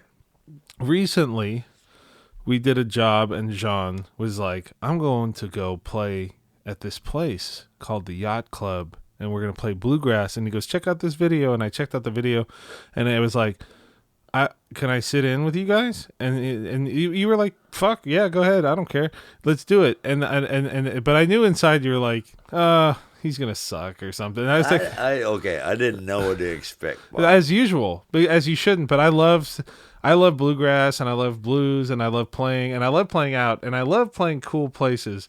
So he said he's playing at this really cool little place, and we went and played. And we would practice in the afternoon. we had a little thing it was a test to see if Exactly. I could Bob, play something. Cut the cake. and we went and ate good food And he together. could. And we went and ate good food, but it was fun. There was a piano player from Seattle. His name. Hold on, don't tell me his name. No, don't say his name because it's a Chris Tucker. That's he's a white guy. Chris Tucker. Chris Tucker. He's a bartender in Seattle, and he plays like parlor piano, like Boogie woogie. he's really cool. And he looked over when we did one song, and he goes, "Hey, all right." And then who is your Australian lead guitar? Tom. And he was like, "Fuck you, Bobby." But I said, "I'll play. I can back off. I can play whatever." But Jean kept looking back every time there was a solo. He's like, "Hey, you go now." We would, yeah. Yeah, it was pretty funny. No, but we did. It was really cool. It's a really cool spot, and we went and we played, and that's when we really, I think, we connected. As music connects people. Yeah, of course. Because I was saying, like, one thing I love about music, and I said this at this last podcast that I did where I interviewed my friend's dad, is you can go anywhere in the world in a cave in Afghanistan, and hopefully you can play the music there. But you can talk to anybody. Bobby, that's what I've done the last couple times where I travel. I always travel with a guitar. And you always no matter what, even except for maybe the time when you were chilling with your daughter and stuff. But were you always playing in bands? Were you always playing music? I always played music, but not necessarily. I've always played with the same people. To this day? Yeah, to this Even day. those dudes. I mean, there's a few new faces. Always people go in and out. Yeah, but it's always been the same core of people for the last 30 years, 35 years. And it's been the same in Canada before I moved in. Before I moved to LA, I've been playing with the same people for, and whenever I go back to Canada, I still play with the same people. So, besides that yacht club place, what are some other places that you like to play at? We used to play. This is pretty funny. I met these guys. There's two main guys that I've been playing for a long time. I met them at Smalls. This is in L.A.? Smalls was a bar. That was a very famous bar on Melrose and Gower, where Gower plows into Melrose. Those are there. And that's where I met all these guys in 1991. When did that place close down, I assume? 1996. That's when it closed down? 6 or 7, yeah. Yeah. See, I didn't start playing around town. I started playing in 97. I was 14. Okay. Actually, 13 is the first time I went to the Coconut Teaser to see my guitar teacher play. I played at Coconut Teaser with Zach Wilde and New Year's of 1990. I think 1991. Isn't it like a foo-foo club now? Like it's like a dance club? I don't know what it is, but I remember the Coconut Teaser. It's a cool place. Oh, the Coconut. So it's so funny. Check this out. Yeah. I just recently put together a Volkswagen bus for the Fogartys, John Fogarty, blah, blah, blah. Yeah. I drove it up there. I drove the bus out there, fixed it all up, because I'm an art department guy now. Yeah. Drove the bus out there. While I was there, working on the bus, when the guy from the band came out, checked out the bus, I looked at him, he looked familiar. The next day I found out he was the bass player for White Lion. Oh, yeah. When the Children Cry? No. Well, No, but I I'm did saying, 2 videos yeah, for White Lion. Yeah. And he was my good friend. All of a sudden, it was like a big-time 20-year reunion. They also did Transformers, right? I did for them Cry for Freedom. I did the video for Cry for Freedom and another video that I shot in Paris. And we actually were at Notre Dame. And that was the bass player for White Lion, and he owned the. He was he was part of the John Fogerty band. He was part of the John. That's what I'm saying. He was part of the band that you were building the exactly. Volkswagen. And it was like it just like became a big like blast from the past. And when I played the Coconut Teaser, he was playing in that band. It was me, him, Zach Wilde, It was totally insane. It's okay, New Year's Eve, 1992. The Coconut Teaser was me, James, Zach Wilde, the drummer from White Lion, Jimmy Z that played with the Eurythmic. Jimmy Z, the Yeah, harp sure, player. yeah. Jimmy Z, my good friend, Yeah. and we played there New Year's Eve, That's so cool. 1992. Well, your story's cooler than mine.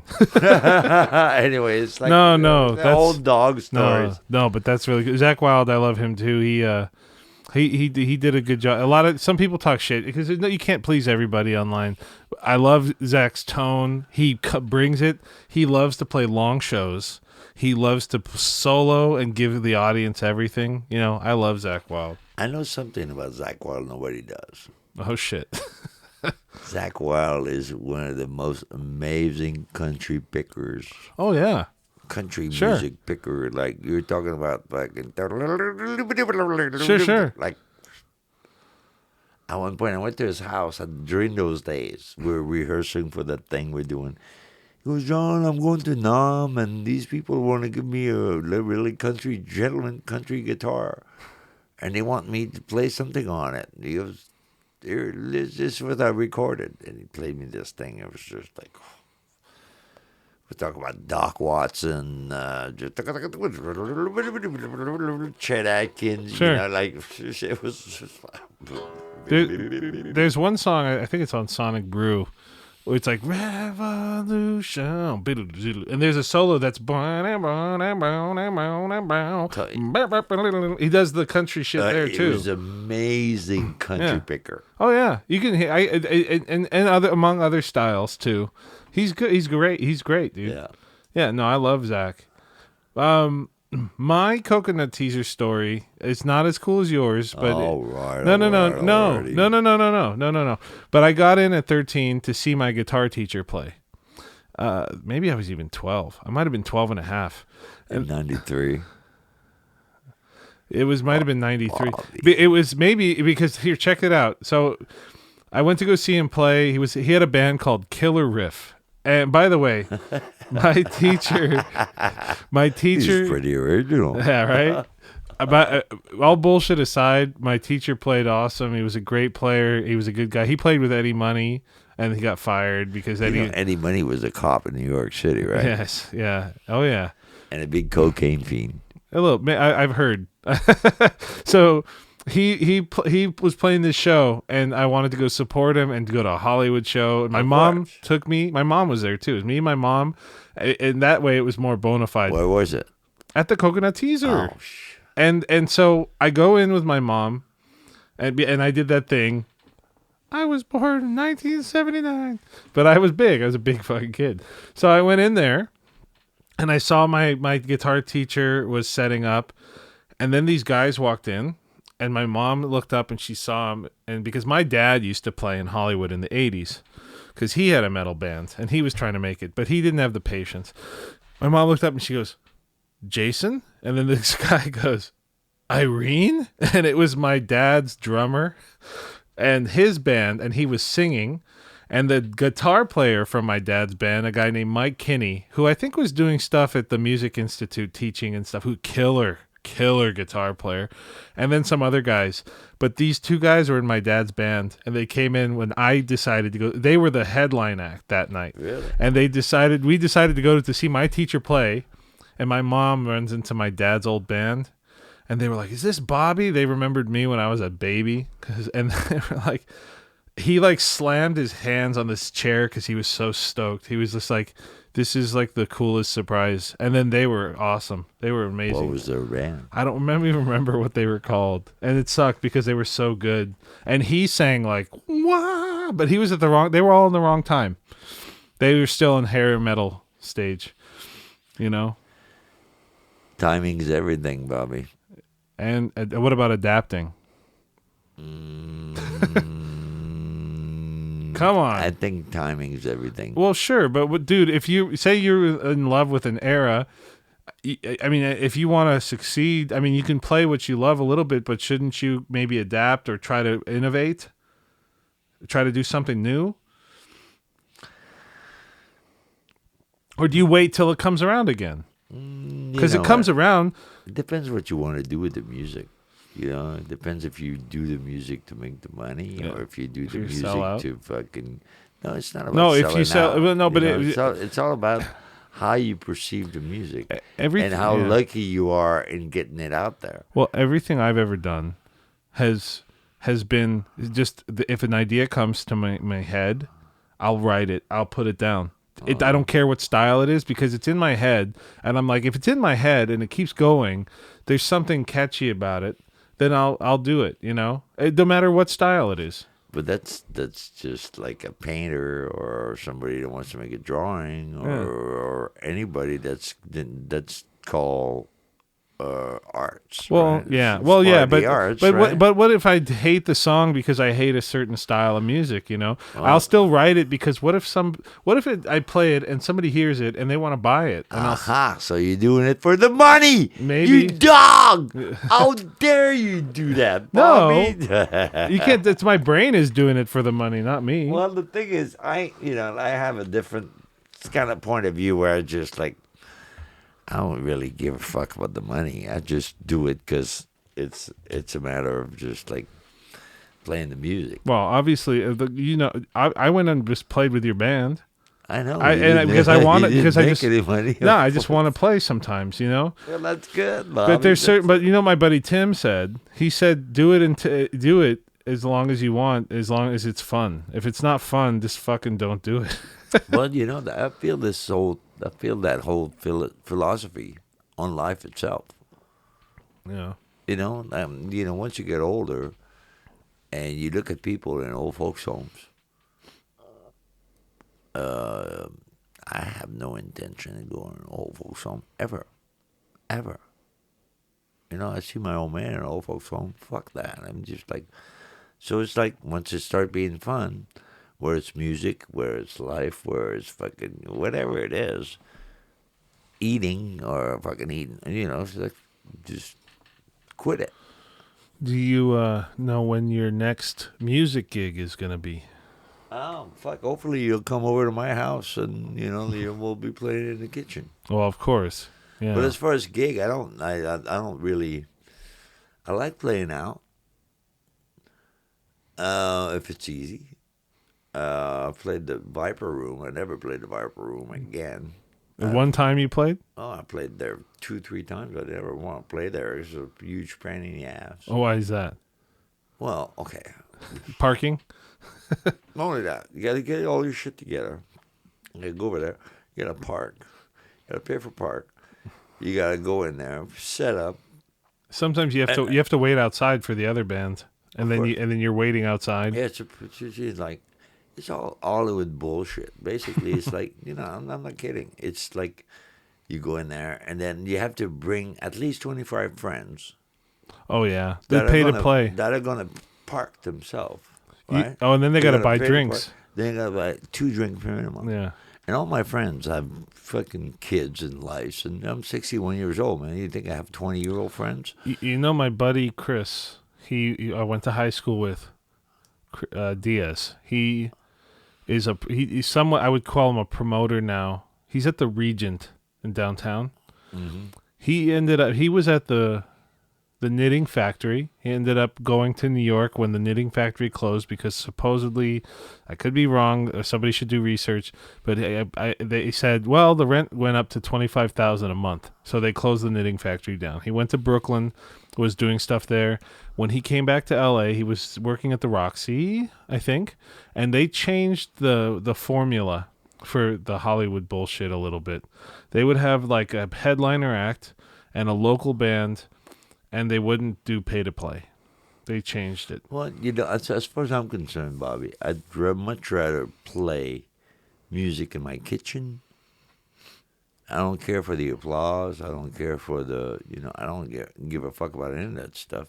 If I could play in my kitchen with a couple of good players, or even one good player, I'm fine. Do you have any music albums that you have made? Yes. How many do you have? I got a couple. I got a full album that we did about 8 years ago, and an EP that we did about 2 years ago. Is there any way to check this out, or is there a way to buy it? There's someone on. Last time I checked, there was Pilgrim on iTunes. Oh, you're on iTunes. Yeah, Pilgrim. Pilgrim's the name of the band. Pilgrim on iTunes, and I tried to push it out of my car or whatever. But it's like at one point I even went. Yeah, I'm a big fan of KCSN, and I even went to donate time to call, answering phones, and I talked to Jeff Daniels, and I brought him my CD. I was there fucking Saturday morning, 6 a.m.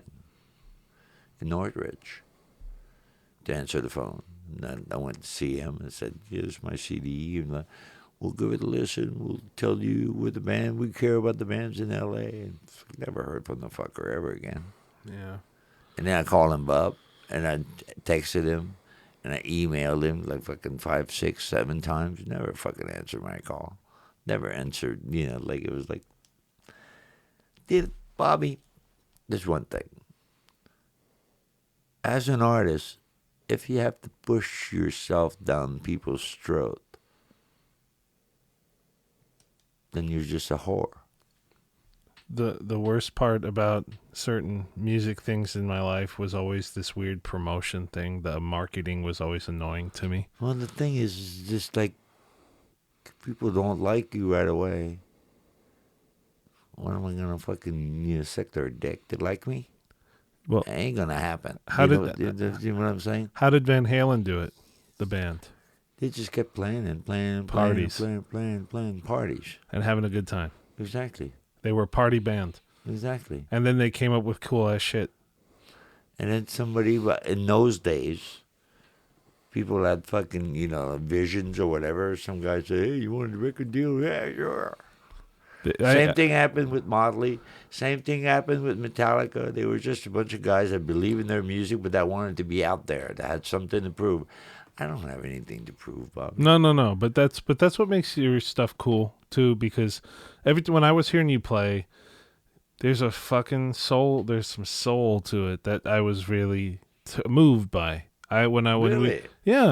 When we were playing that show. I don't know. I don't. You hear it. You hear the slide. You hear the voice. You feel the energy when we were playing, and I saw the crowd, and it was everybody was digging it. And then that dude came in with the harmonica. Oh, that fucking guy! But I don't know if you were, but I was behind you, so I pointed to I pointed to our friends in the audience, and I was like, "Look at this guy!" And then they both looked, and they were like, "What the fuck?" I was like, "Something's gonna happen now." But he sure looked the part. Looked the part, but he didn't fucking sound the part. That guy sucked. That guy fucking sucked a huge fucking elephant dick. Yeah, I remember because he came on and it was kind of like when it said, well, maybe we were in the wrong key. No, he was in the wrong key. A dude who brings a fucking harmonica should usually. That's the first time that ever happened where he sucked. He was bad. But every time I've had a harmonica guy show up, they usually kill it. Exactly. That was the weird. I played harmonica for fucking 30 years, man. And dude, I could tell that guy could not fucking, Well, can I tell you something? I don't really play the harmonica. I tried once and I was like, this sucks. No, but then I was like, I could probably play better than that guy did. Harmonica was my first instrument. Yeah. So, and I played that for 30 years before I started playing the slide guitar. Yeah. And it was like that guy was just, as soon as he started playing, I went like, oh, what the fuck am I doing? Now we have to go through a whole song with that idiot. I'm not kidding. That's, that's the thing too, is that's what you thought.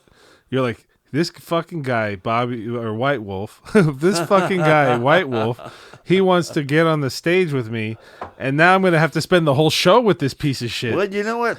I feared that when you said, like right off the bat, I said, you could play a couple songs, and you go, what if I play the whole show? And then I'm like, oh, what, really? I know, but I was like, let me try. Let me see. That's because I said, what if I have a bad night or something? I'll walk off. Yeah. You know what I'm saying? No, but the thing is, if you would have been anywhere close to that harmonica player, Oh, I would have. you wouldn't have lasted 2 songs. Well, I'm lucky. Luckily, I think I'm not delusional. No, Some people Bobby, are. I must say, you were hard shot. Well, check this out. So, what we should do now? I think we had. Unless do you have anything else you want to talk about? What? I don't know. I saying maybe we should write a quick song. Well, I think we should go take a piss and Okay. fucking have a Oh yeah. cigarette. And then fucking maybe we could do anything else you want. Maybe All right. open it So up a beer. we're gonna go get to another. We're gonna go take a piss and a cigarette and another beer, and we're gonna go to quick messages, and then we'll be right back. A word from our sponsors. Hey, Debbie. Franny, it's nice to see you. We've really missed you at church. It's nice to see you getting around so well. It'll take more than a gunshot wound to my rectum to take me down. Oh, Debbie, you can say that again. Hey, that's a really nice purse you have there. Is that new? Honey, that's not a purse. That's my colostomy bag. Get out. That looks like one of those expensive purses at the mall. That's the point. And my insurance paid for it. Who says you can't have a colostomy bag and be fashionable at the same time? If you're going to be the center of attention, make sure it's for the right reason. You need our new fashion line of colostomy bags, which are covered by most insurance companies. Some restrictions may apply. Check us out on all social media platforms at 1-800-Colostomy-BAG. That colostomy bag looks so good, I just might get one. You better hurry. They're going fast. Here's the number. 'Cause that's a 1-800-Colostomy Bag. Yeah. Now with sequins and faux fur. Well, we weren't talking about anything too important, but we were talking about we're gonna end this show. Really? Well, We're on the show right now? Well, we're gonna end whatever the hell this is. What do you call this show? This is the White Wolf's Den. WITEWOLF. There's no H. Really? Why? Why? Because my dad was a crazy asshole. Well, that's And good. that's why he named me. So White Wolf, is that an Indian name? Absolutely not. I don't think so. I know there's no Indian in us. Really? Not that I don't want there to be, but it's just, why was there no H? Why is that on my birth certificate? I don't know. What your real name is Bobby White Wolf? Bobby Robert Joseph White Wolf Garofalo. Wow. Weird. White Wolf. It's my stage name now. I like White Wolf. I like it too, actually. And all my realist friends, they'll actually, they call me Bobby, but there was a few special friends that always called me White Wolf, and I always loved it. Well, from now on, you be Bobby White Wolf. I love it. All right.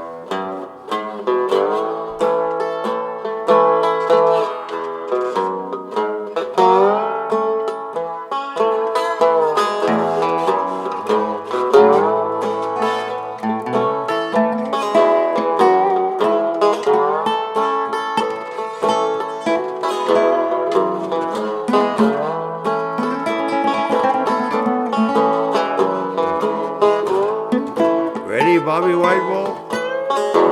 You know it, baby. Don't want to go to heaven. Darling, can't you see?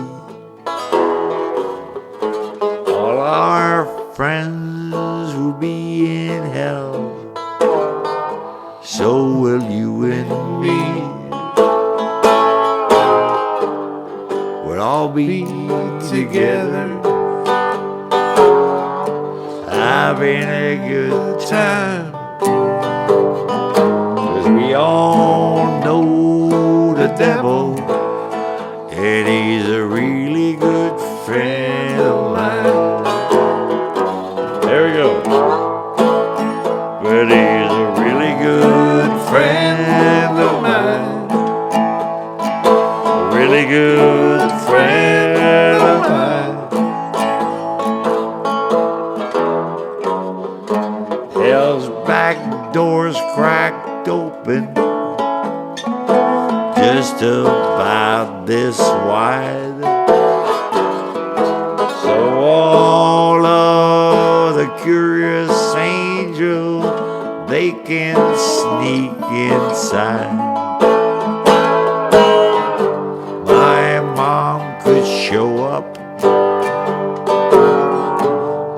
can share a beer. You might not believe me, but I've seen God in here. I've seen God in here. I've seen God in here. Thank you, Bobby.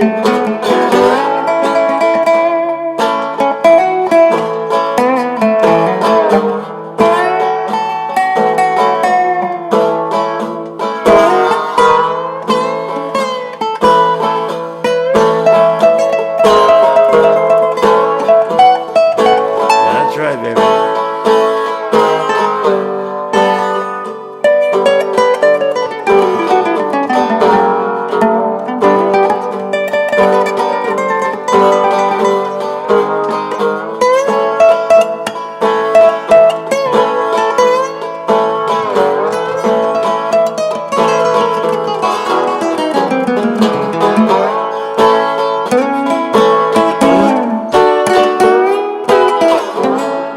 One more.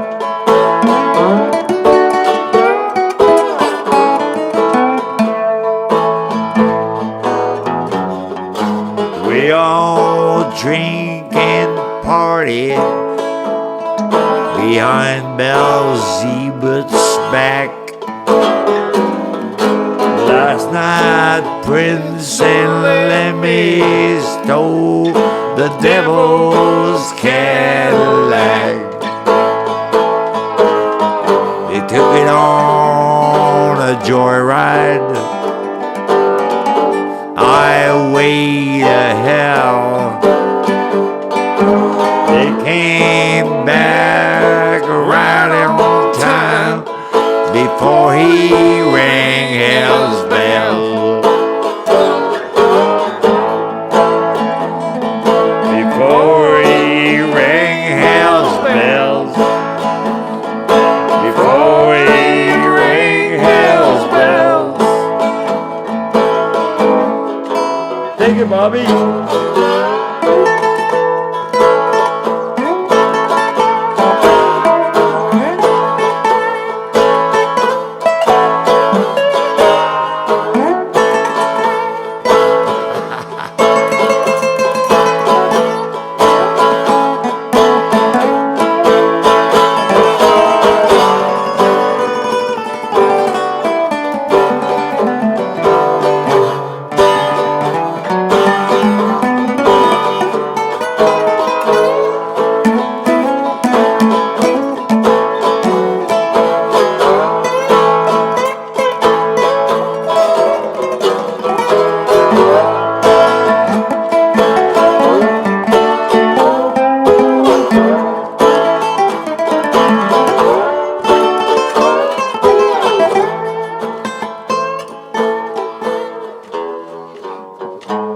I don't want to go to heaven.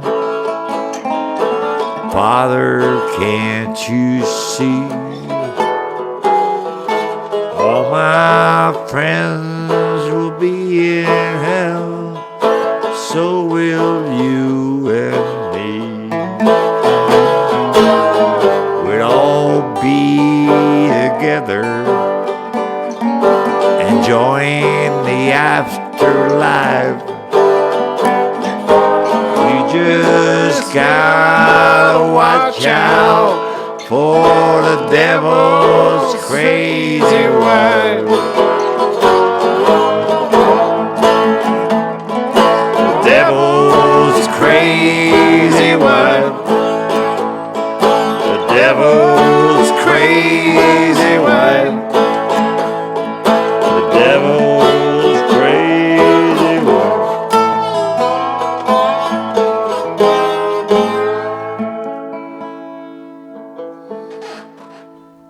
That's a cool ass song, dude. Hey, Dan, it's my latest. It's our latest, Bobby. No. I did nothing there. I had nothing to do with that. That's all you. Seriously, all I did was sit here and fuck up a few because it goes to the D to the E. It doesn't matter the way it goes. Let's play play one we know actually. We know that one now. right. Well, what do you want to play that we know?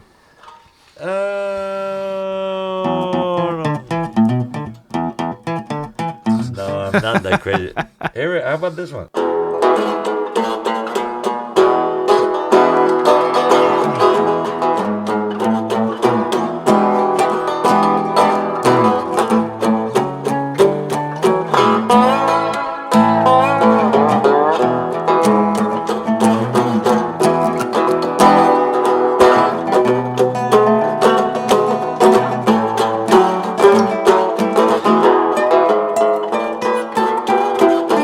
Take it.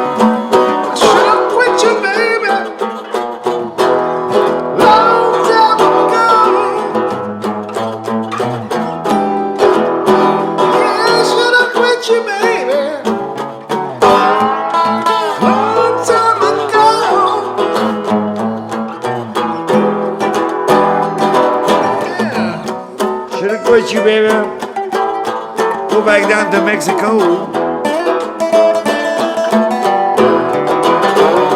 If I'd follow my first mind, if I'd follow my first mind, I wouldn't be here with all my children down on the skin and floor.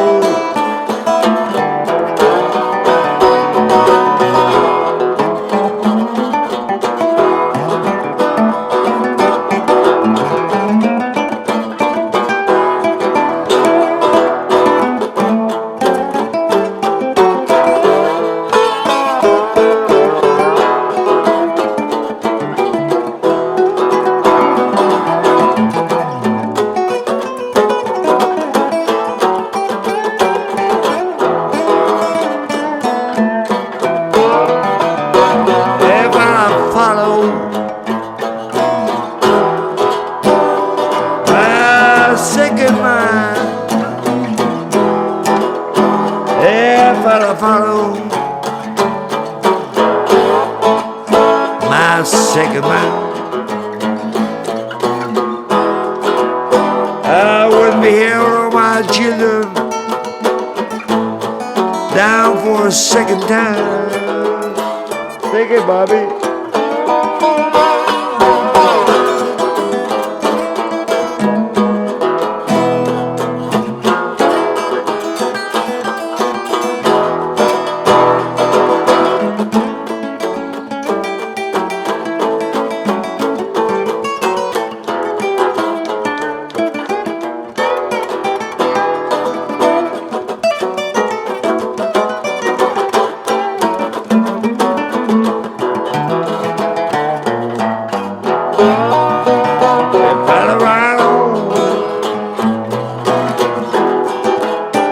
Would my best friend come to Mexico with me? If I'd found would my best friend come to Mexico with me? I wouldn't be here with all my children down on the skin and floor.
long time ago.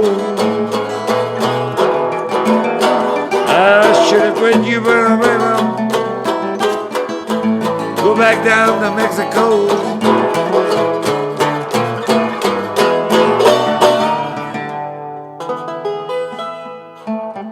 Should have called that one. I didn't know that.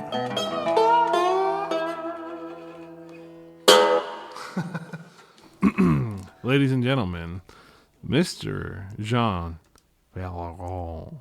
Pellerin. Okay, Pellerin. there's one thing. Okay, Pellerin. can you say eh? Eh. My real name is Jean Pellerin. What was that? Where did Pellerin? Is it because it rhymes? Yeah, Oh, okay. because when I first came in, Pellerin. nobody. The Pellerin. is not part of phonetic English phonetic language. Is not part of Eh. eh. Yeah. Eh. You had to do the Elvis thing, though? But it's like Jean Pellerin rhymes. Sure. So when people couldn't say, well, what? Dom Perignon? No, it's Jean Pellerin. But the thing is, I had to get people to say my name right. Wasn't there another famous Jean Pellerin? Pellerin. There was, in France a long time ago. writer? I don't know, yeah, it was a writer. But at one point I was in New Orleans. My family is from Canada, but we were family history. We're Cajuns. That's where you guys' history is from. Yeah, Cajun. But the Cajuns were deported. At one point, the English came into Canada, and the first part of the country they encountered was in New Brunswick, in Acadia. And these people were really hardcore, patriotic, blah, blah, blah. And they said, we got to get rid of these fuckers. So they put them on boats. Women and children on one boat, men on the other boat. They separated them. And the men ended up in New Orleans, in Louisiana. So there they were slaves, basically. And they hooked up with the blacks. So they were working along with blacks in the cotton fields. So at one point I was in New Orleans, about 25 years ago, and I opened the phone book, and I saw Jean Pellerin in the phone book. So I called him up. And that Jean Pellerin that I talked to was a black man. So I found out that there was a Jean Pellerin, a black man in Louisiana. And I found out later it was like when the Lincoln, freed the slaves. The slave took the names of either the owners who were decent to them, who treated them well, or the name of the people that worked among them. And Pellerin was one of the names that right now you go down to Louisiana, there's tons of black Pellerins. But none of them were born with that name. So they adopted the name because the Pellerins that they working with were decent folks, I guess, or the people that had a white name that they could relate to. Well, there's a ton of people that adopted their slave, family names. Yeah. And there's a lot of black people who are renouncing that and trying to go back to their African roots if they can find it. That makes sense to me. It's like you should have your roots or whatever. But it's like it was funny to call somebody going like, "Hi, can I speak with Jean Pellerin?" And the guy goes, "This is Jean Pellerin speaking." I go, "Hi, this is Jean Pellerin calling." And eventually, I got to ask him if he was black or white. Do you do that in all the cities or just in New Orleans? Do you try to find? No, I knew I had roots in Louisiana. I knew there was I knew from my family tree that there was roots in Louisiana. But I didn't know it was like Well, I had a feeling it would have been underground roots. It would have been, like aristocrat roots. Yeah. Because, Yeah. I wasn't born into money. You told me he had a interesting family history.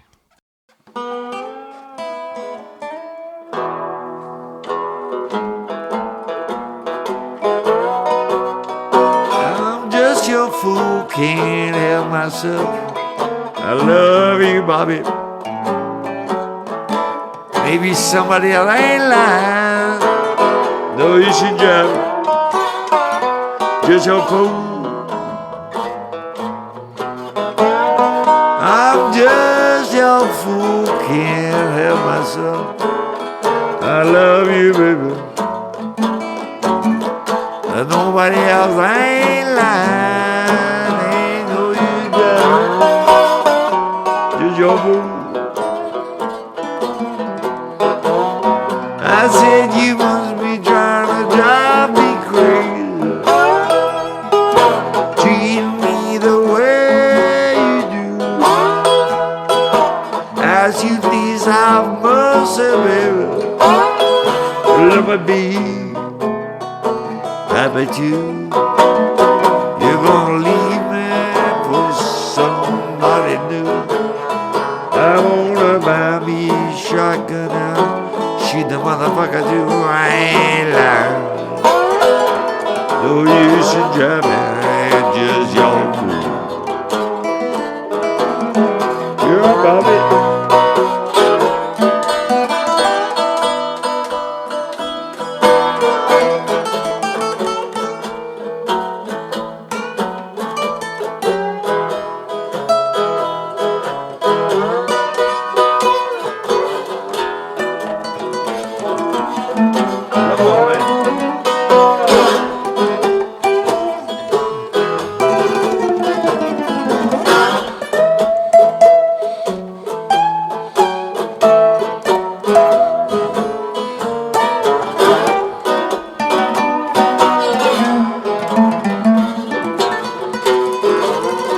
I said you must be trying to drive me crazy, treat me the way you do. As you please have mercy, Bobby. Let me be. Let me be. Happy to. Let me be. Happy to. You's gonna leave me. Somebody new, I'm gonna buy me a shotgun now. Should bought him and you ain't crying. Oh, you should drive. Just your fool.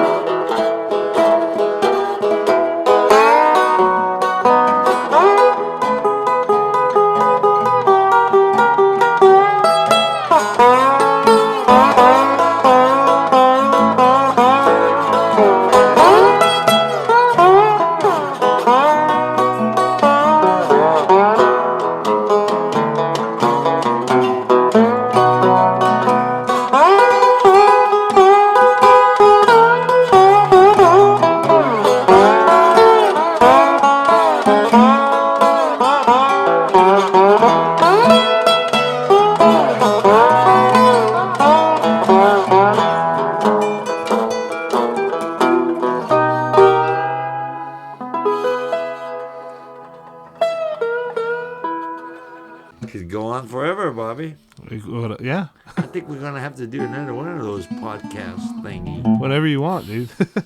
I think it'd be fun to, pull out, not a bunch of stories out of our ass. I'm down to have you even come around when I have other people and just be there. You know what I'm saying? I'd love to. I think what you're doing is really interesting, and I think it's. I wish I had the balls to do what you're doing. Well, hey, dude, you've done things. But you know what I'm saying? It's just Let's like keep going. I mean, it'll happen that you'll do it. It's just like you're taking a break because you did a lot already, and you can do more too. I mean, it's just But the thing is, after I've done my career or whatever, I've kind of become jaded. Yeah, I'm kind of taking the easy path. I'm going like, hey man, I'm just, like fucking 61 years old. And, I'm looking at the thing where, do I want to fucking make movies again? No. Why? What do you want to? Well, what do you want to do? You know what? I just want to travel. Well, good. Just want to travel and fucking play music. And eat good food with good people. Exactly. And play music with good people. Yeah, and I like to get work done. I like to work. I like to, if I come to your house and you need to build a fucking lean-to, I'll be there. If you want to fucking redo your yard, I'll be there.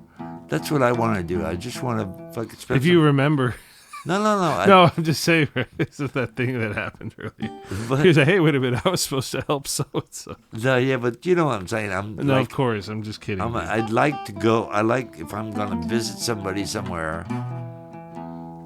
And they're gonna say, "Jean, come and stay at the house." First thing I'm gonna do is look around for, fuck, this needs fixing. This needs fixing. This would be great if we do this. Now I'll go with the guy. Go, hey, fuck, I'm staying at your place. What are you doing? Can I make this happen? Get the materials. I'll get it going. That's pretty much how I want to spend the rest of my life. Just like, enough to live, enough to be able to pay the rent. If I can travel and, help people out and play music, I'd be happy as pig and shit. Well, that's definitely a smart way to do it. I've always been concerned about, like, at the end, like, I'm trying to put money away just because I don't want to. I'm a little worried about carrying couches. Like, I don't know how you do it, dude. Like, I saw you run up the stairs today. I was like, I think this guy runs up the stairs better than I do. Well, because I'm 150 pounds. Yeah, well, either way, I already talked about what I have to do but on you the know last what I'm podcast. The thing is, Bobby, you're 35 years old. I can run up the stairs. I'm being a little facetious. But you know what I'm saying. Yeah. You're 35 years old. I'm fucking, I got half a life on you. Yeah. Pretty much. Yeah.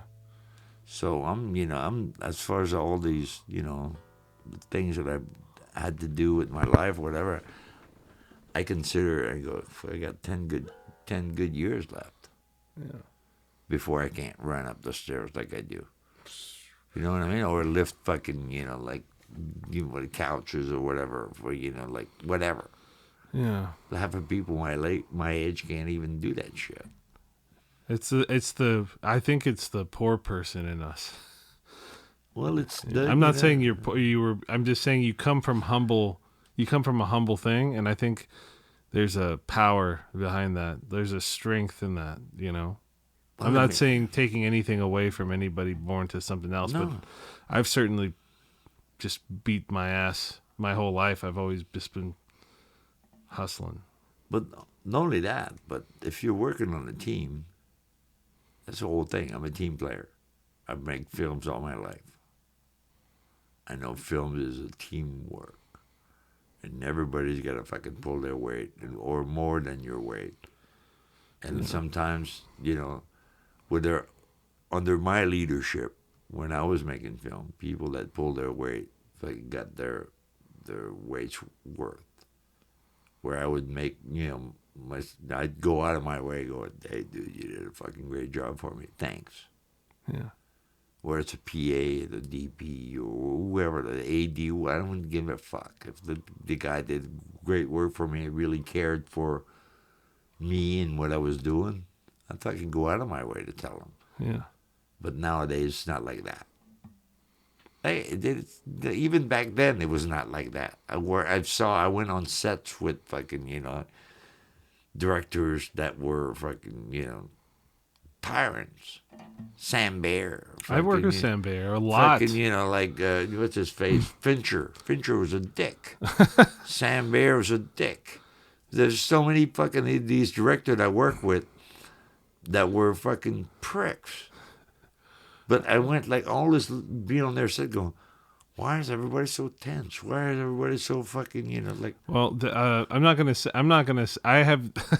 I worked on a thing with Sam Baer. He's a dick. No, I'm not gonna say anything. But He's a fucking dick. So, like, let me tell you though, he loved shooting in the desert, because there's a road out there that he could drive his car really fast on.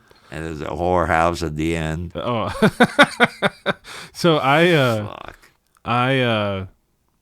what did I took a picture on the set because I was on setting, and he goes to the production designer, who's a friend. I consider him a friend, but he looks at the production designer and he goes, "I know you." And then there was my friend Corey, bless his soul, he passed away, and I know you, but I don't know you.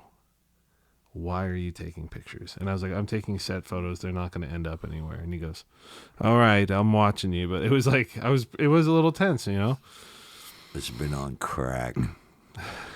Fuck yeah. Anyway, so Bobby, what time is it? It's late. I think we're going to call it a night, at least for the podcast. I also wanted to show you at least how some of it sounded, because I thought it sounded pretty cool. Stuff we've done right here. I'm gonna give you a little taste. So full of beans, I'm gonna give you a taste of how it sounds before I publish it or whatever. No, I don't want to hear it. Oh, well, I do. But anyways, Vive Jean Pellerin.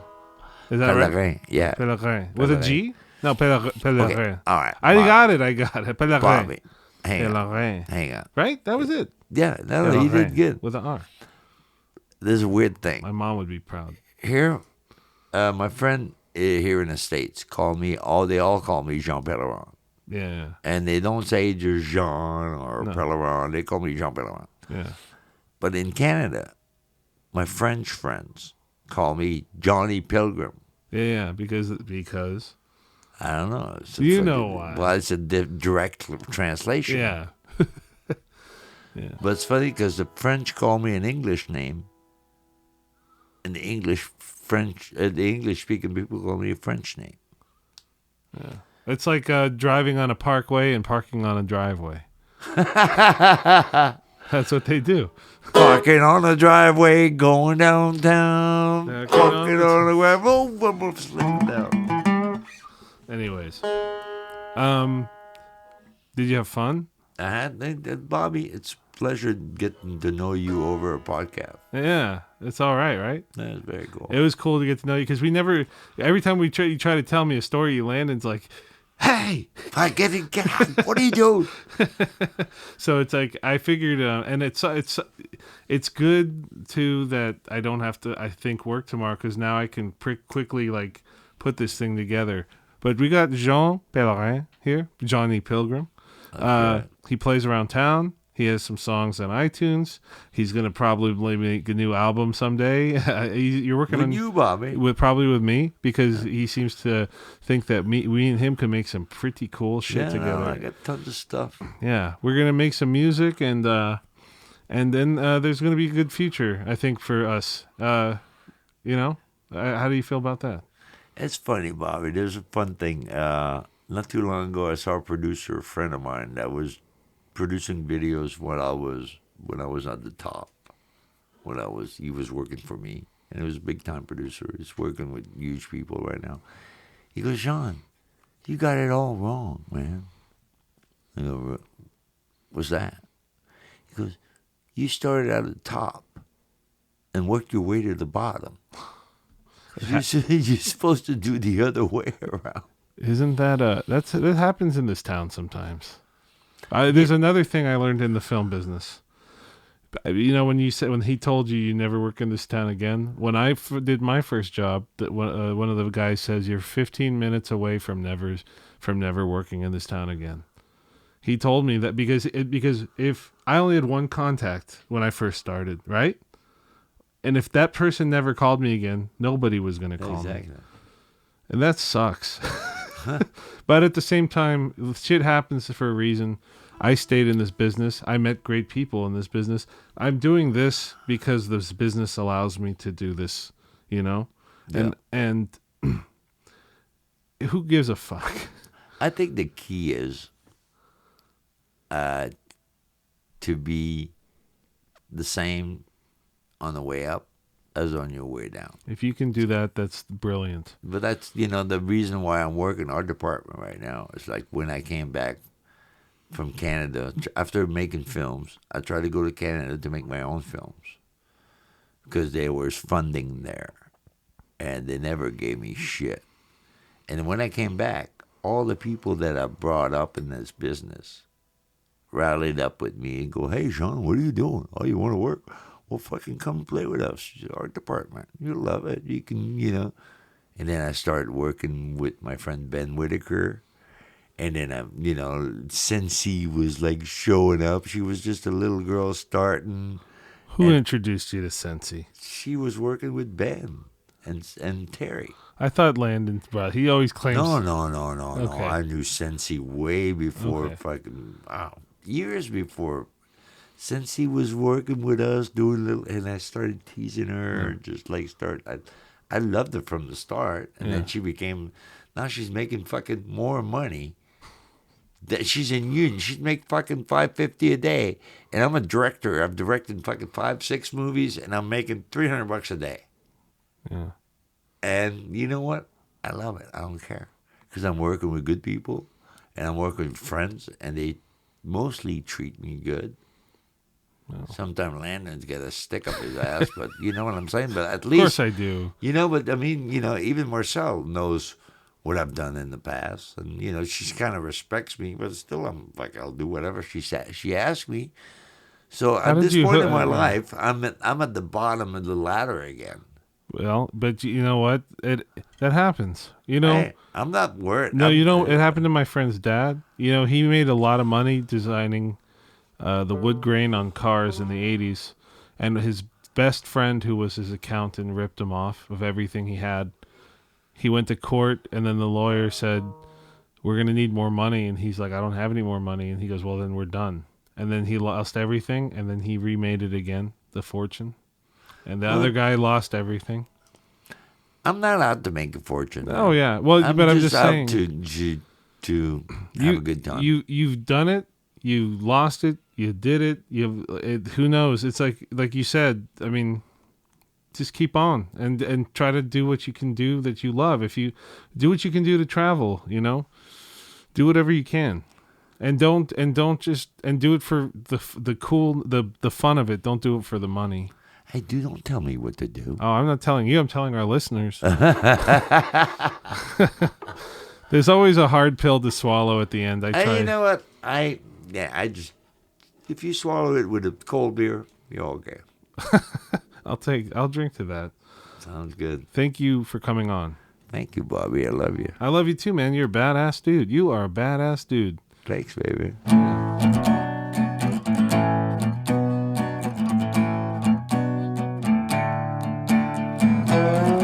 Thank you for tuning in to the Witewolf's Den. That was Jean Pellerin. He is a amazing director, an amazing musician, and he has a great story to tell. I really enjoyed having him on. You can check out some of his work on YouTube. You can look him up on IMDb. You can find the Witewolf's Den on iTunes Podcasts, Spotify, SoundCloud. You can find the Witewolf's Den on Facebook, Twitter, and Instagram. Subscribe, and you can go to my website at www.whitewolfsden.com. And remember, it does not have an H. You can email me questions at whitewolfsden@gmail.com. Thank you for listening. I'm going to include some bonus content of when Jean was replacing his string. He was telling me a story, as well as me talking about a book called Strat in the Attic, and also a longer version of the colostomy bag commercial, because I cut it down. And we're back. Jean is putting a better string on his guitar. Well, hopefully I can get it through the dealio. I could do that for you if you want, really? man. Fucking good luck, Bobby. There's a little... You're talking about antiques here. Yeah, so Jean's has this really cool old guitar. How long have you had that guitar? I've had that guitar for about 30 years, Bobby. I bought this thing at a place called Guitars R Us. That was right across from the Guitar Center. Yeah, there was a guitar. When was the Guitar Center? There was when was Guitar Center there? Guitar Center showed up in late 80s, I think. But at that place, I'm sorry, Bobby. That's okay. Don't here. Let me. You want me to? There was that whole thing on Sunset Boulevard in between Gardner and the Rock and Roll Ralph, and up from Gardner as well was Here, I got you. What it was what are you called trying to do here? Guitar Row. Oh, you're trapped. I Yeah, see. that's what I'm fucking Okay, trying here, to hold tell on. you about. Here we go. It was called Guitar Row. And on Guitar Row, there was Alvarez was there. Yeah. There was Freedom Guitar on the corner of Gardner and Sunset. There was the Neely Guitar. There's Black Market Guitar. The guitar where I got this guitar was the Guitars R Us. And a guy named Alex was running Guitars R Us. I think Guitars R Us is still existing online. But it was like very exciting place to go because there are all these guitar stores. And they're all over Gardner, Sunset, in between Sunset and that other street where Sam Ash is right now. And it was, you go out there and try out guitars. And just like the guys at the guitar store would let you just sit around for hours. Can I try this one? Yeah, sure. I was friend with a guy at Guitars R Us named Albert, and he would let me try all these great dobros and stuff. And one day I walked in there, and he had this 1958 National Formica top that had no pickup, but it sounded really sweet, and I got it for I think $500 or whatever. At that time, I was doing music videos for all the heavy metal heads. I had money, and it was like dumping $500 on the guitar. It was like, oh fuck, man, I love it. It's Christmas time. Yeah, fuck yeah. What year was that?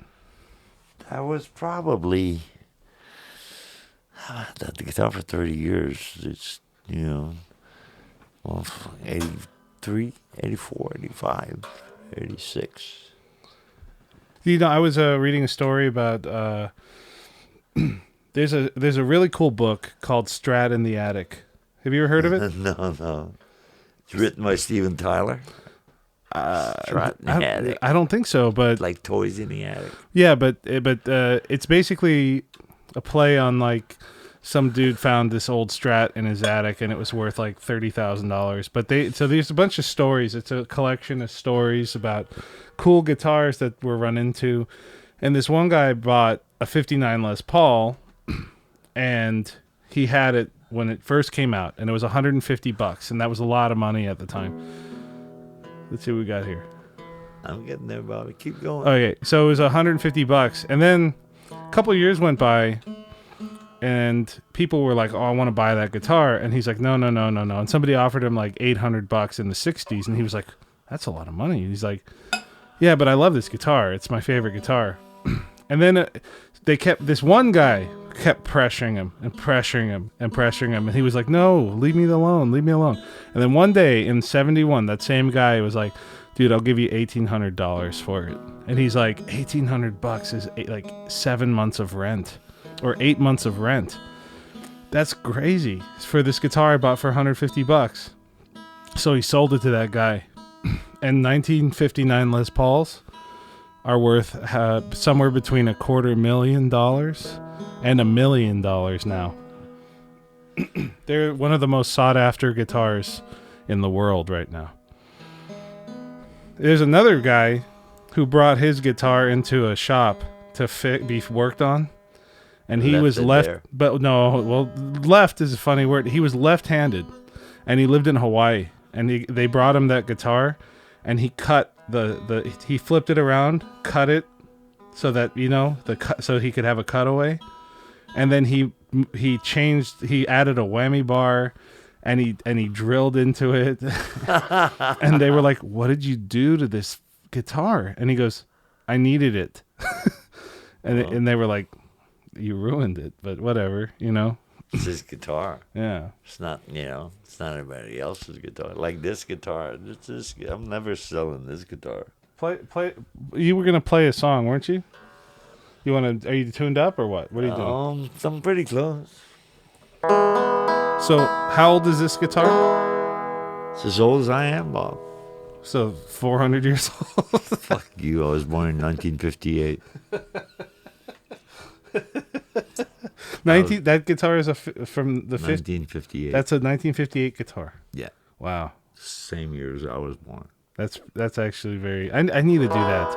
I need to buy a guitar for my birthday.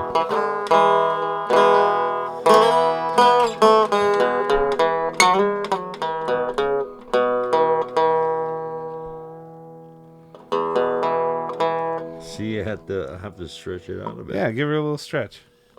We just got a new string on this guitar. I haven't played the guitar in a long time, Bob. Well, this is a great place to play it, I think. And we're gonna try not to edit like too much on here because it's like we're human. And this, That is gonna take you forever. so you think?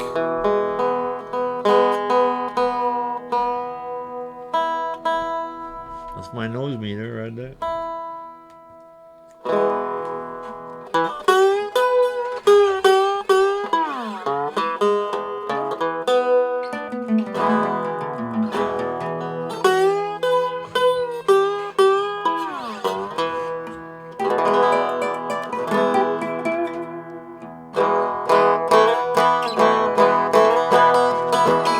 Hang on, let me ask you a question, Bob. Hey, Debbie. Franny, it's nice to see you. We've really missed you at church. It's nice to see you getting around so well. It'll take more than a gunshot wound to my rectum to take me down. Oh, Debbie. You can say that again. Hey, that's a really nice purse you have there. Is that new? Honey, that's not a purse. That's my colostomy bag. Get out. That looks like one of those expensive purses at the mall. That's the point. And my insurance paid for it. Who says you can't have a colostomy bag and be fashionable at the same time? If you're going to be the center of attention, make sure it's for the right reason. Swag. You need our new fashion line of colostomy bags, which are covered by most insurance companies. Some restrictions may apply. We have worked closely with the top purse designers of the world who deduct what they would have made as a charitable donation, and in return, you get a functional fashion statement. Check us out on all social media platforms at 1-800-Colostomy-Bag, or check out our Lit Shit Bag line for all you millennials out there. If you hashtag Lit Shit Bag on any social media platform, we'll throw in 2 designer custom blinged out catheter bags for either yourself, a friend, or a family member. That colostomy bag looks so good, I just might get one. You better hurry, they're going fast. Here's the number. 'Cause that's a 1-800-Colostomy Bag. Yeah. Now with sequins and faux fur.